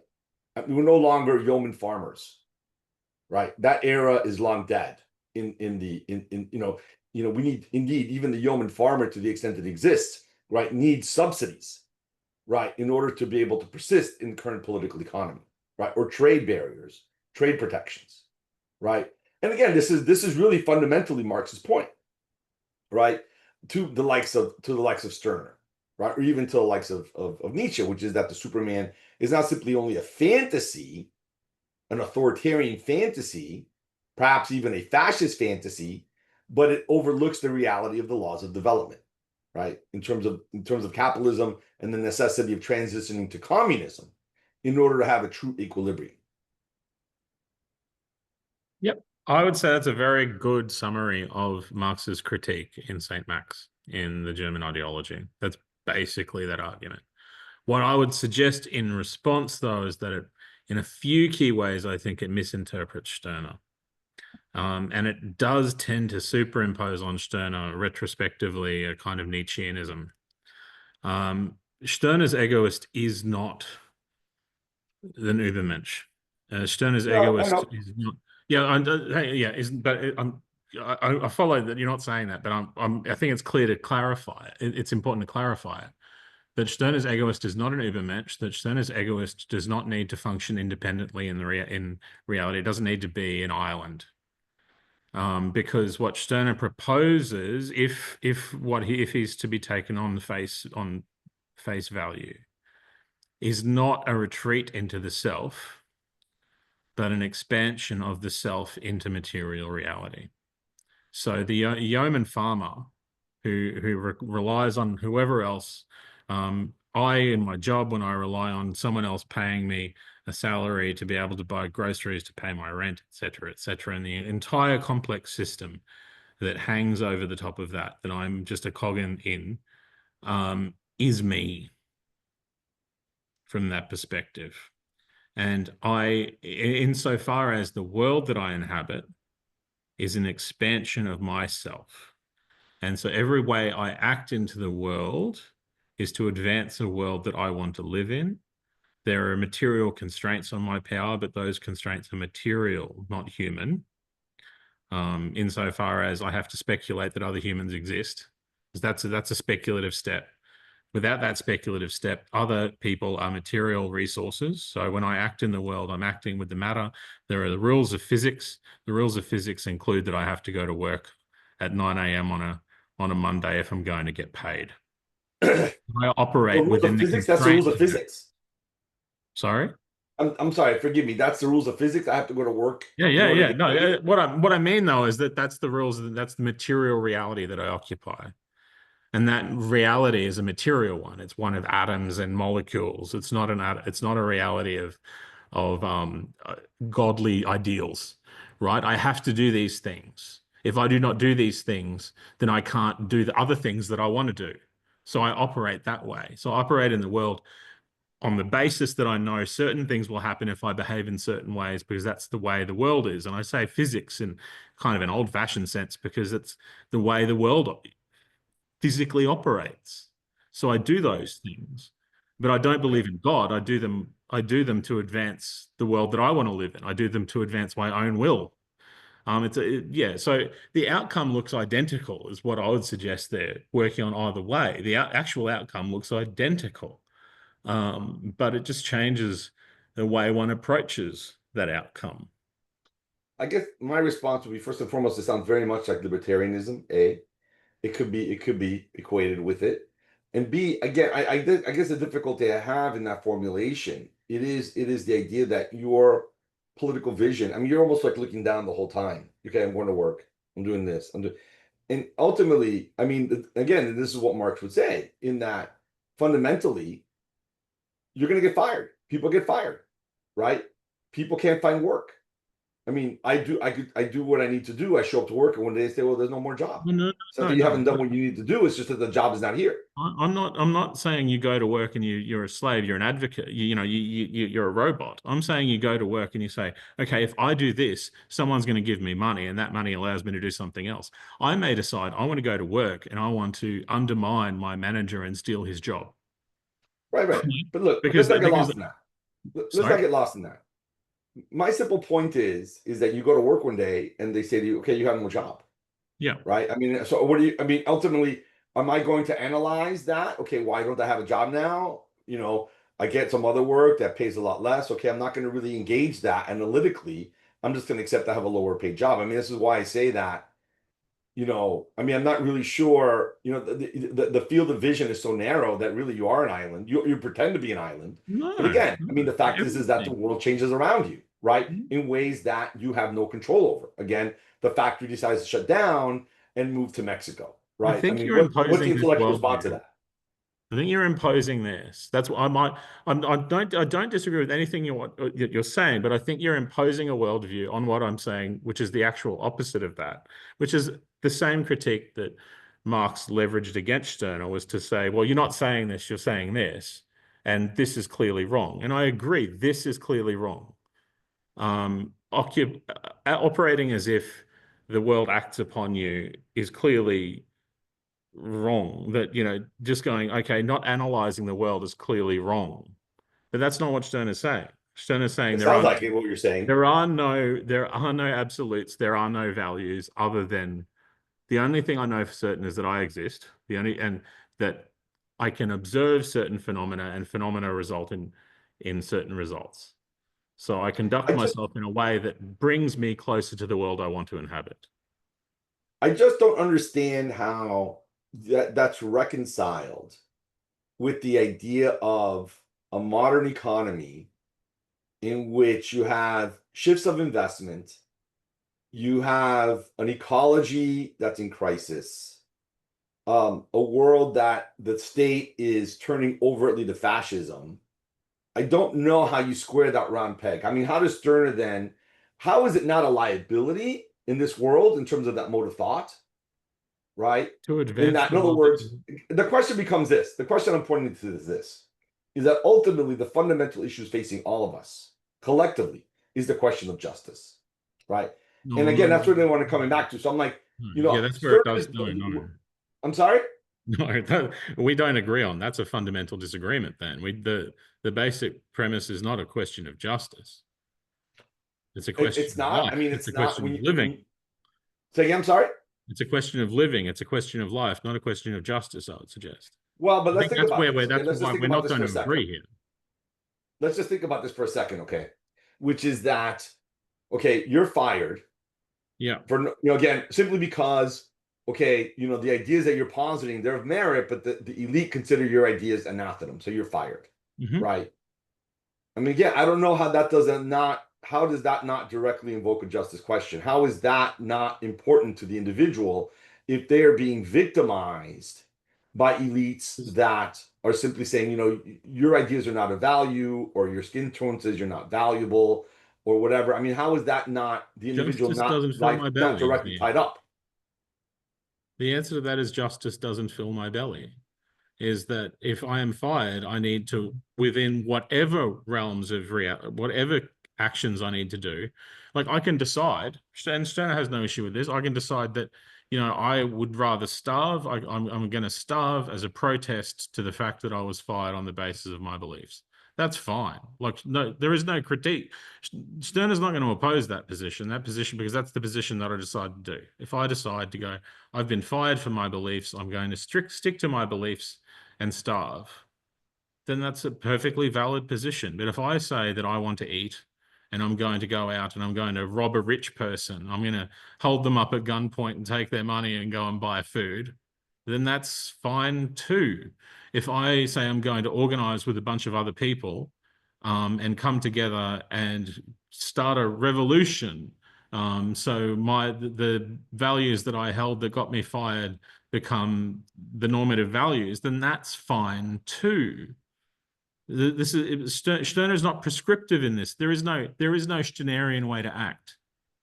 The way to act is the way that brings about the world as you want to occupy it. And that's why I say it's not a question of justice, because Stirner doesn't give a rat's about justice. Justice is it's another ideal. Don't let justice rule you. You know, be your own ruler, own yourself, and own the world in doing so. And, you know, there are limits to your power. There are things you simply can't do. I can't fly. I can't decide I want to go to the moon and get there without having to do a whole lot of other things first, like maybe make a whole lot of money and build a rocket. But there are limits to the way the world works, but those are material limits. And I operate within those material limits to achieve what I want to achieve. That's where it's different from, say, Randianism as well, right? Because Rand has a set of values Rand has a sense of justice. Stirner decries justice as another fixed idea. It doesn't mean that I have no aspirations for the world. It doesn't mean that I don't have goals, that I might not want the world to look a certain way. But how I go about that is entirely up to me. Thank you. Derek, it's your turn. Right, thank you very much. Yeah, I guess so. Crudely speaking, we're talking about subjective and objective values. It was put earlier. I mean, we're talking about justice and perhaps the corollary of human rights. Now, I mean, justice, and it was also said that there's no alternative to justice than other than anarchy. I think that's just plain wrong. I think social order of the type that Peter Berger and Thomas Luckman has posed is a very sound alternative. But I mean, justice, I mean, Hume thought that justice was a social construct, so I agree with that. The related idea of rights. Nicholas Humphrey said that there was no concept of human rights before the Middle Ages. So I mean, so we've got rid of but if we don't like social order, socially based order, we don't like social constructs, we're back to the fundamental drives of the ego with Stirner. So what are the fundamental drives of the ego? This is what interests me. Can we call the will to truth a inescapable drive of the ego? Can we call the will to will a fundamental drive? Can we call the will to value a fundamental drive? These are perhaps where we can find normative values. So that's my question. Is that the question? It's a great observation, and I think I might agree. Yeah, I hadn't thought about that, but I mean So I mean, what if do I interpret you correctly that you're suggesting, and I'm a poor literary critic, that you're suggesting that that we might find, and I would argue they're probably not universal. There probably aren't too many that are normative, but in shared wills, we might be able to find common ground, which can result in order. Yeah, I think I agree with that. And I think that's basically what we do without talking about it. We don't do that necessarily. Well, you just did. We don't always do that in a conscious, in an explicit way. But I do think that that idea of shared values might come, that starts to sound a bit like what Stirner describes as a union of egoists. As a union of egoists. So people coming together over a shared cause, over a shared will, I still don't know if it's normative, but over a shared will. And while that shared will is a governing principle that's important to everybody at the same time, then they all act in concert. You have some sense of, you have what is effectively a normative value, even if it might not necessarily be a normative value. But then, of course, it can break up because, if we all come together to stop, if we all come together to change, I don't know, some principle. If we all come together to change some principle in the world, but we disagree about a whole bunch of other stuff, if we change that principle, we can still all work together to keep that principle, but disagree on everything else. We can have consensus on one issue, dissensus everywhere else. I think that's completely congruent with what Stirner's saying, but I just think that's probably right. Yes, I agree. Thank you. Thank you, Derek. Stephen, go ahead. I was just going to make the point that from what I understand, Stirner's disagreement with the Nazis would be simply this. From what I've read of the Nazis, their ideal was that the individual only existed to serve the race. This would have been sort of completely at odds with Stirner's idea. Now, you're saying Stirner had to exist with the practicalities. Okay, I have to go and get a job to make a living, but my ultimate cause is to serve my own well-being by whatever means are possible. And yeah, well, the Nazis were saying, you, the individual, only exist to serve, to live and die for the sake of the nation, for the sake of the state. And I just can't see Stirner saying this is just a really miserable deal. So I was just wondering what you think of that. Yeah, absolutely. But I think it's important to draw a distinction there, because if you have, just say for argument's sake, you have like a rank and file Nazi who, you know, listens to Hitler get up on the podium, on the pulpit, and scream at the crowd, and hears that screaming and goes, yes, yes, Hitler is onto something, and believes that, and believes in blood and soil, and believes that the fatherland is the ideal before which we all should kneel. Stirner would call that person a fool, I think. He would say that person is haunted in the head. But if we look at the other side of the pulpit, if we look at maybe Hitler himself, and we ask, I do think Hitler did believe. Hitler did believe, but maybe let's take Mussolini instead, because Mussolini didn't believe in much of anything. If we look at Mussolini was an advocate of Stirner at a few points. And if you take someone like Mussolini, who doesn't actually believe in anything, but spouts these screeds because it benefits him and it creates a world that more closely resembles the world that he wants to live in, which is a world where Mussolini's in power and gets to determine whatever he wants in terms of the law, then he is an egoist. He is acting egoistically to advance his own will. And that's the war against all kind of all against all kind of stuff, where it starts. That's where you get into the anarchist readings, I think, of Stirner. Well, his syndicalism might have been a union of egotists on some level, but I'd also counter George's argument and George's sort of absolutism of the material personality. Now, I look at the world. Show me Lenin, show me Marx, show me Hitler. Show me all these individuals, these blobs of meat that call themselves humanity, and they've all got an ego. What makes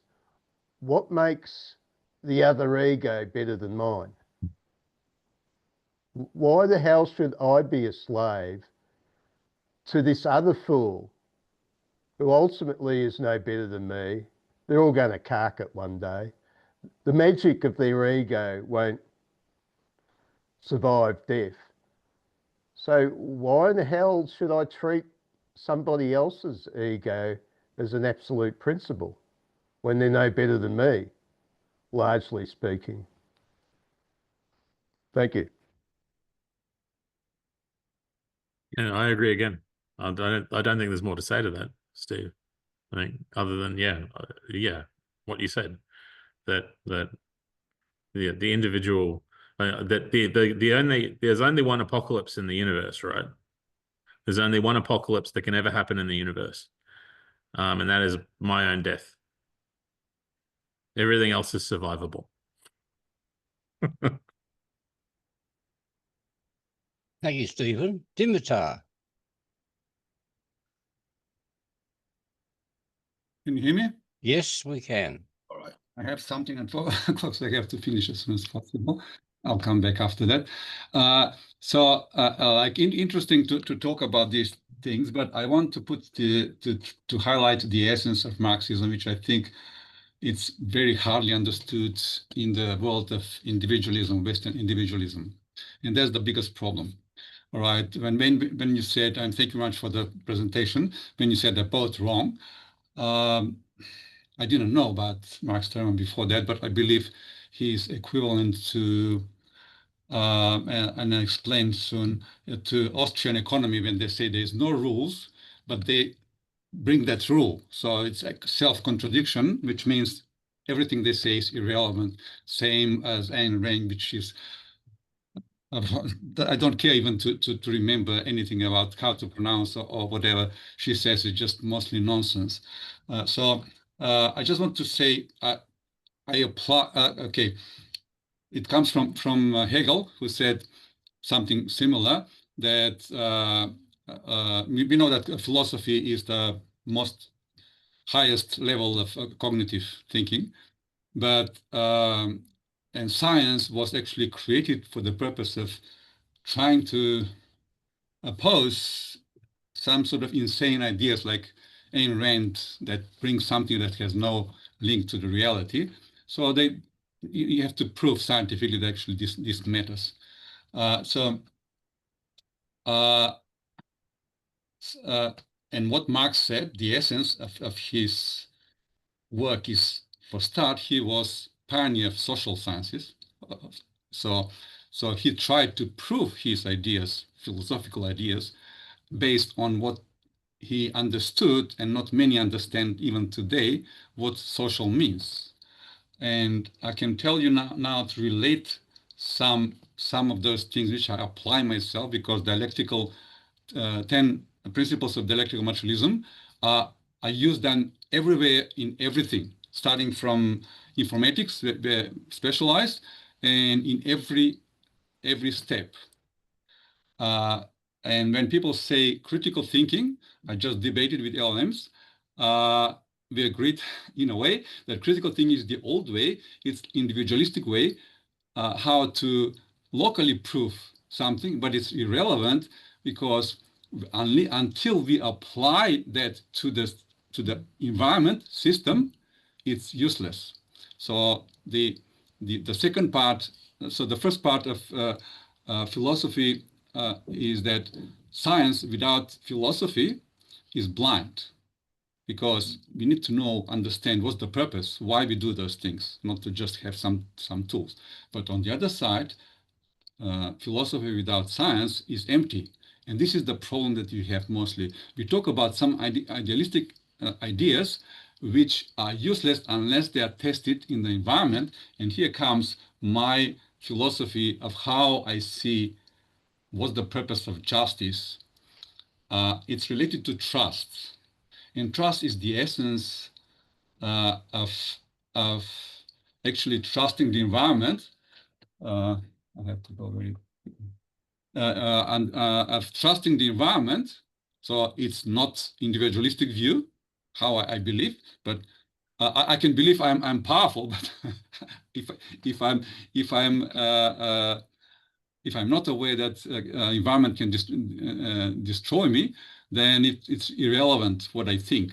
So we need to understand the environment. So happiness, but according to my discovery, is actually having trust in the environment. So it's not what I think, but actually I understand the environment, and the people around me at least, or the rest of the environment understands that together we can function in a practical way, that we don't destroy each other, and we work together, what I use for the system. Okay, so that's the critical thing. That's what Marx says. So first is social is important, collective is important, because that's how we feel safe, and there comes justice, because if there's injustice, we can't trust each other, and therefore we can't work as a system, and we are practically wasting our energy into something that's not productive. So I won't go too much, but I think that's very essential to understand. Otherwise, of course, Marx did not understand some of the new problems that arise due to the actual individualism. He couldn't envisage everything, but in principle, in essence, he had very good ideas, and that's what he did. He did not invent all those dialectical principles. He put them in the right place because he understood how it's best utilized. So he was both at the same time philosopher, but also scientist, and that's what matters, not just one part. Thank you very much. I need your feedback. Wayne? Yeah, I had to come back and consult my book where I write about the Marx contra Stirner, and it is a one-way debate. I do have to reinforce, and we're talking about a very specific Marx. We're not talking about later Marx. This is Marx's only real engagement. I say only real engagement. His other ongoing engagement is constantly to call anarchism a corrupted form of Stirnerian egoism. I don't think he's right there. But the only real exchange between these two men occurs in one way, and that is that Marx, at Engels' request, because Engels, and remember, Engels says that communism, as they are conceiving of it, which I think David might have said that at the start of this in the introduction, perhaps, that communism, Engels' suggestion was that communism needed to integrate egoism in order to function, that we needed to be, in his view, communists out of egoism also. And that is the quote. But Marx's primary response is 300 pages of a very, very vociferous kind of rereading of line-by-line rereading of the Einziger.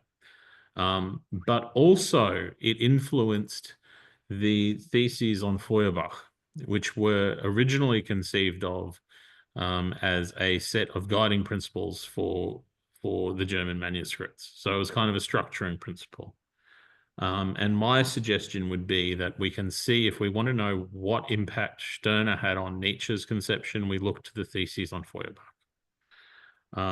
If you'll forgive me, rather than trying to muddle my way through this live, I'll just quote myself. Marx wrote the theses on Feuerbach in the spring of 1845, within months of reading the Einzig und sein Eigentum, and at the height of his preoccupation with Stirner. In no small way, they represented an effort to redefine communism in order to account for Stirner's criticisms. In order to counter Stirner's attack on the mysticism inherent in Feuerbach's essence of man, for example, Marx argued that, quote, the essence of man is no abstraction inherent in each single individual, but instead the ensemble of the social relations, right? Here we have the origins of what we'd later call historical materialism. Nevertheless, in his efforts to break away from Feuerbach's materialism, a position that Marx saw as demolished by Stirner's assault, Marx repeatedly co-opted many of Stirner's ideas without attribution. Marx argued that the chief defect of all previous materialism, that's a quote, is that it has not conceived of reality as human sensuous activity, as practice, and not subjectively. Like Stirner, Marx added the need to prove the truth with practical displays of reality and power. He even rejected the materialist doctrine that men are the products of circumstances and upbringing, and instead proposed that it is men who change the circumstances and the educator must himself be educated.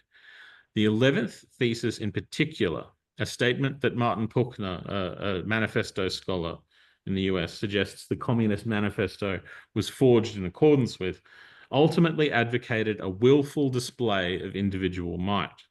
In it, Marx proposed that and I quote, the philosophers have only interpreted the world in various ways. The point, however, is to change it. And what I would suggest is that here you see Marx grappling, and this is in 1945, this is simultaneous with writing the German ideology. Simultaneously, he is writing his repudiation of Stirner.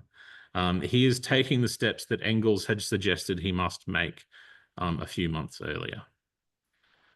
You're seeing that's how I interpret the Marx contra Stirner debate, is that he uses Stirner's arguments against Feuerbach, shifts the ground from the individual, which is Stirner's suggestion that the individual provides the basis for all ideals, to instead say that history, that historical materialism, he doesn't use that term yet, but that history provides the source for all ideals. It's ultimately the same argument taken from two sides. And when I say that they're both wrong, what I'm saying is that they both fail to account for the inevitable, surely the inevitable reality that the other side of that debate holds true to.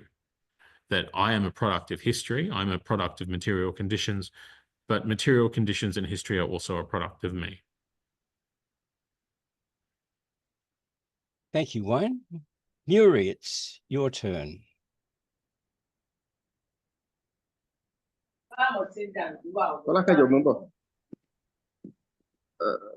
Okay.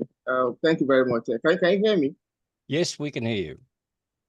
Okay. Thank you very much. Thank you so much for this truly an insightful and well-crafted presentation. your deep understanding and clear explanation of Max Stirner's complex ideas. They are impressive and very thought-provoking.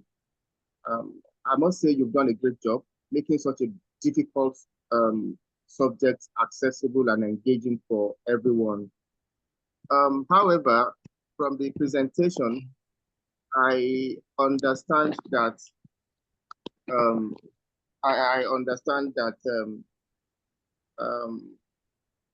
Stirner said all ideas like morals, rules, and even talks or presentation like this, they are tricks or spooks to control people.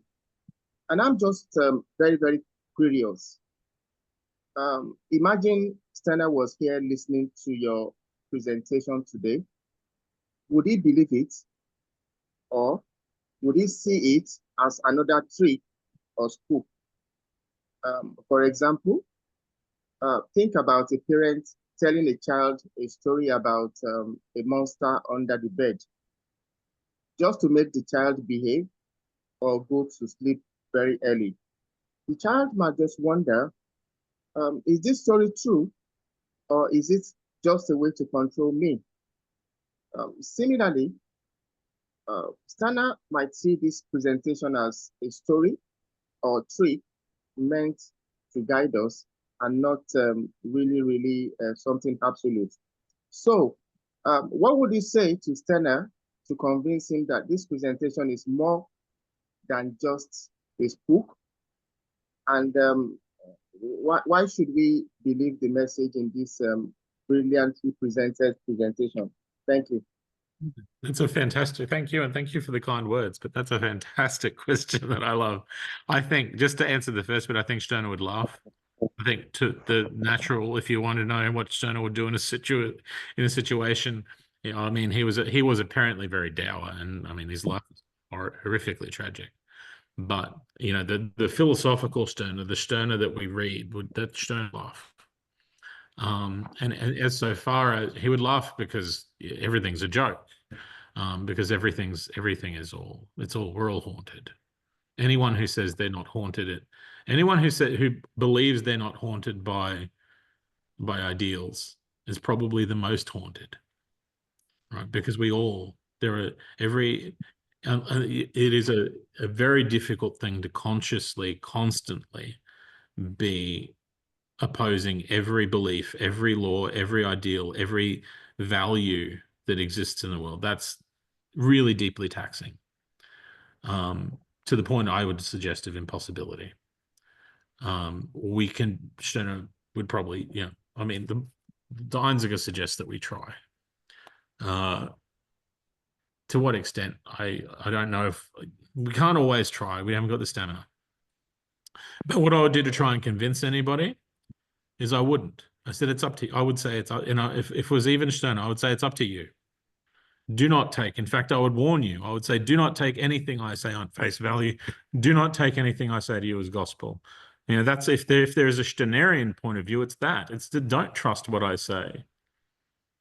Think about it, investigate it, determine if it is something that you want to consume and chew up and spit out or digest. Thank you very much. Thank you. Thank you, Muri. Neville, go ahead. Thank you very much. This has all been very fascinating, interesting. A while back, some time back, Wayne, you made a reference to the eye into material reality. This is some sort of movement, eye into material reality. And I'm trying to understand what is the ontology of the I here. Is it pure being?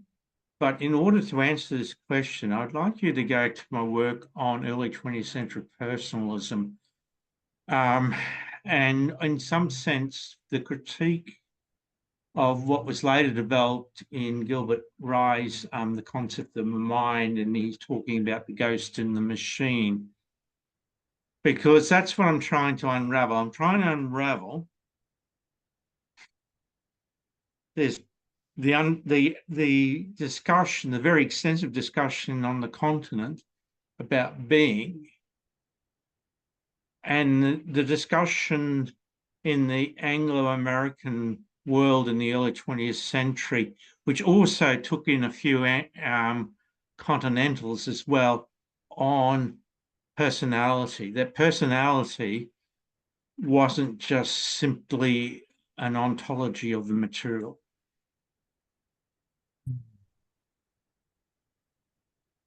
Stirner's ontology of the individual operates negatively. I can say that's the easy bit. Like, to be the being of the individual is negative, right? Because it is to create everything, but it's because it creates everything. That's where it's the creative nothing. It doesn't exist, because the moment you talk about existing, about being, the self as Stirner conceives it disappears, because it proceeds on it. That's a really philosophically awkward thing to say, that it precedes ontology, but I would suggest that from Stirner's perspective, the self precedes ontology. It is what is before what is, which is, it starts to sound a little bit like existential. That would be a real big philosophical problem. Yeah, it is what is before what is. That's where that's where it starts to run aground, and that's where Stirner can't. That's the problem that someone like Nietzsche, who's coming to similar conclusions later on, runs up against that problem. And that's where you need to start creating things that the self.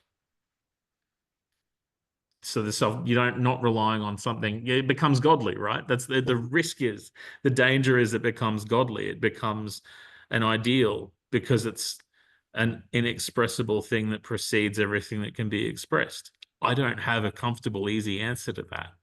That's Stirner. It's not my ontology. That's Stirner's ontology. And I then put my hands up and go, well, I don't know. That doesn't seem to work to me. As for the material reality is a bit easier, because it's just, for Stirner, it's imperial material reality.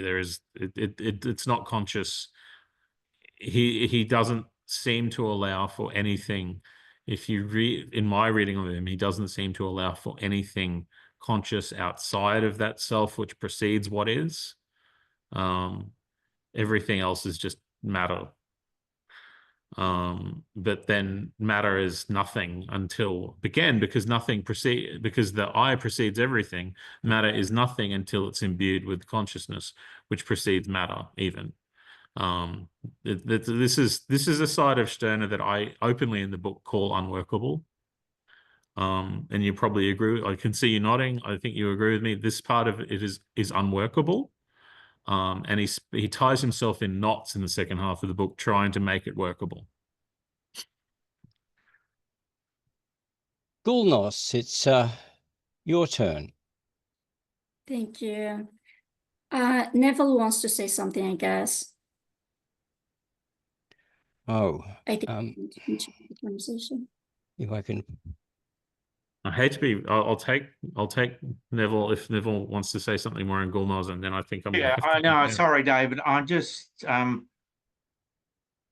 there was another part of that I think you sort of I think in terms of the inferences have stated of the ontology, but my concern is when the rubber hits the road. You go to work, right, and you paid.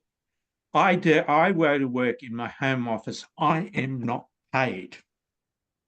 And the reason that I'm not paid is the personality. So look, I go to my website and you'll see my continued discussion on the philosophy of personality here, which was at depth in the early 20th century. And of course, we've all forgotten it. And the reason we've all forgotten it is the type of personalities that are acting in this very egotistical way about denying others justifiable and legitimate payment for their work.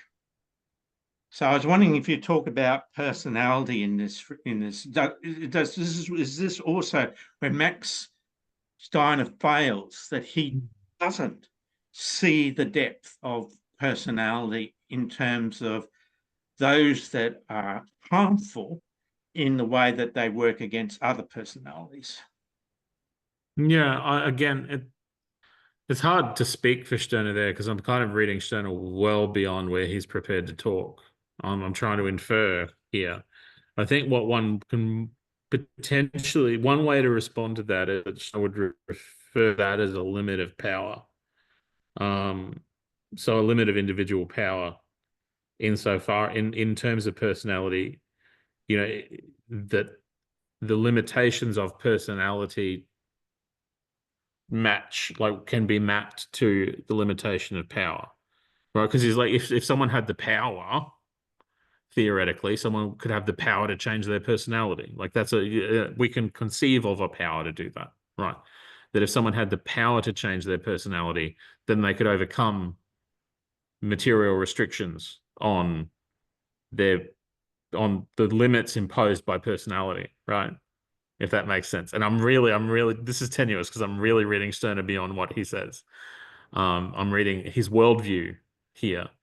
That yes, so the limits of personality, or the borders, the edges of personality are a limitation on power as it operates within the physical realities, you know, the realities of physical world. I keep saying physics because it's kind of in the way the individual operates in the world is a question of physics. And I think from Stirner's perspective, I think that's fair to say. And the limitations of personality are limitations on personal power to affect the physical world. That is to make the world, including people, because remember, people are, we can talk about people as if they're things in the context of Stirner's philosophy. From each person's perspective, from each individual's perspective, the world is a world of things. So the ability to act upon that world of things is limited by the limitations of the individual acting upon them. In this case, the limitations of personality. I hope that answers the question. It was a very hard question. Thank you, Neville. Thank you, Wayne. Gulnos, go ahead. Hi, I've got two questions, but the first is more an observation. Maybe because I'm a woman, the egoism, individualism, hedonism, epicureanism come to me very easily.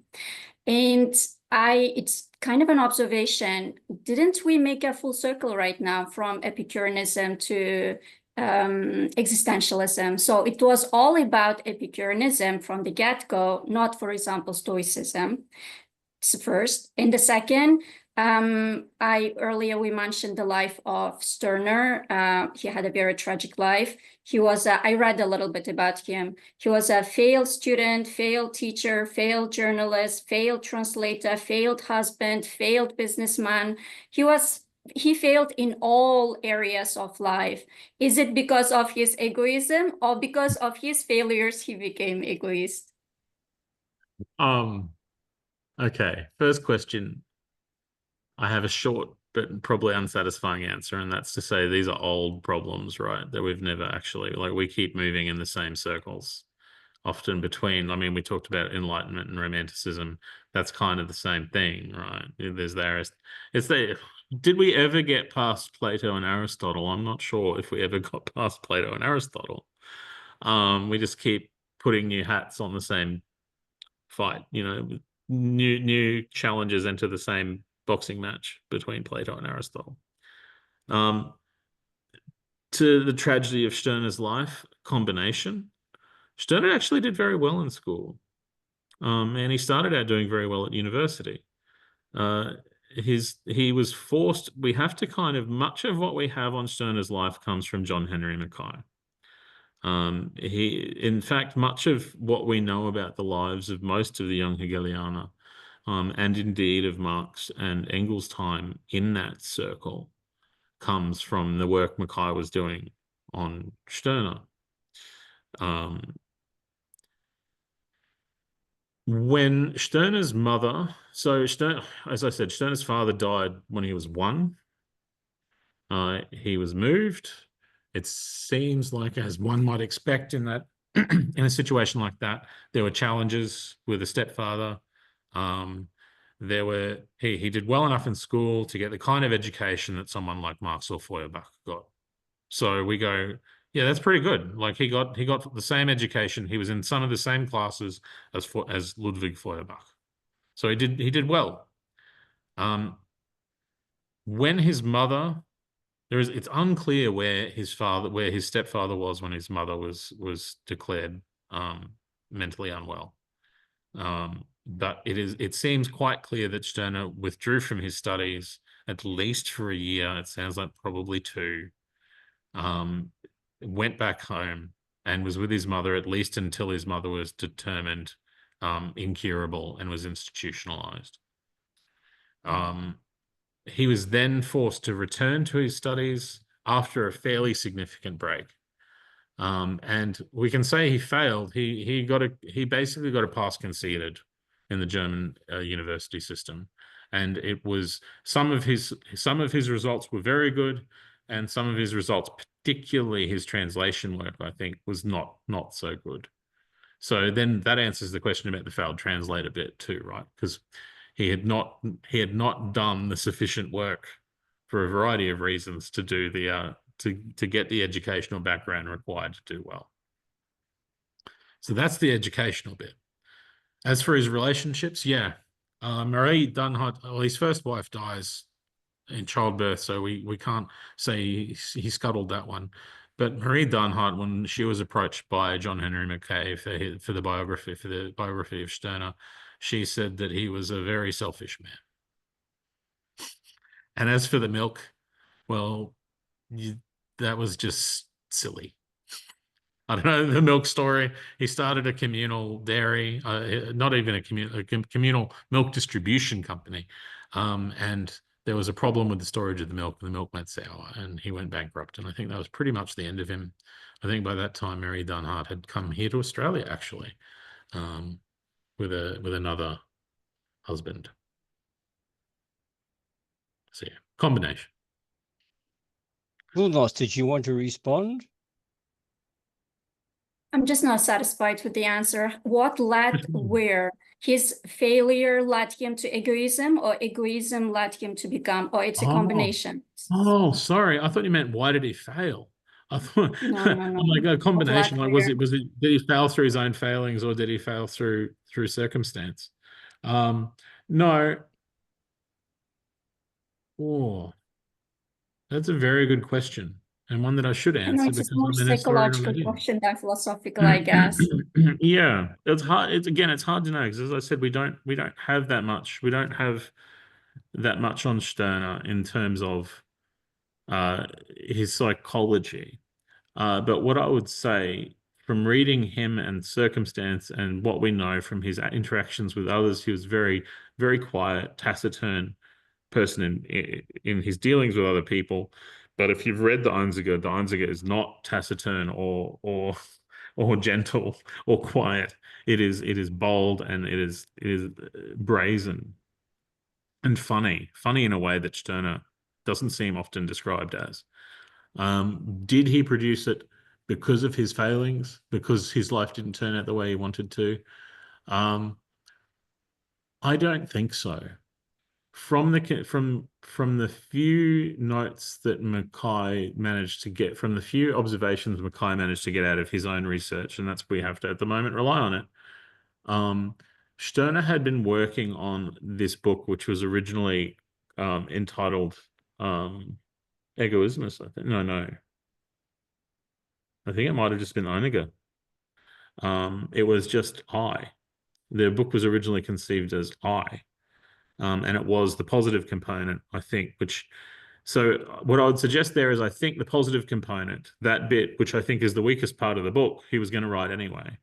But I think the actually useful, for me, the bit that I think is useful and insightful and holds true, which is the obliteration of the Temple of German Idealism, the critique of idealism, that might have come out of dissatisfaction with the way his life went. Yeah, I think that bit that's speculative, deeply speculative response. But I think maybe his attacks on the institution, his attacks on philosophy, were a result of his failings. But he was writing about the subjective nature of values well before that, before things went really south for him. So he still believed that, but maybe he became. I think failure might have made him a bit more belligerent. Now, Wayne, you mentioned you'd like to go. Yes. Well, thank you very much for the presentation. Thank you. Go ahead. Oh, I was just thank you. It's been wonderful to speak to you all. It's great to talk with a bunch of like-minded people for 2 hours about interesting stuff. Now, you were going to put a link in the chat for your book, if I've got that correct. Yeah, I can do that now. Yes, good. And as I said, no, I won't say it again because it involves a breach of copyright. So never mind. Didn't say anything. Well, thank you, Wayne. Yes, that's terrific. And and the discussion will continue on, except we won't have Wayne to well, you lasted quite well after all the questions and comments. Patient. I feel like you all lasted quite well hearing me prattle on for so long. But thank you and have a lovely evening. Thank you for inviting me along. Right. Thanks again.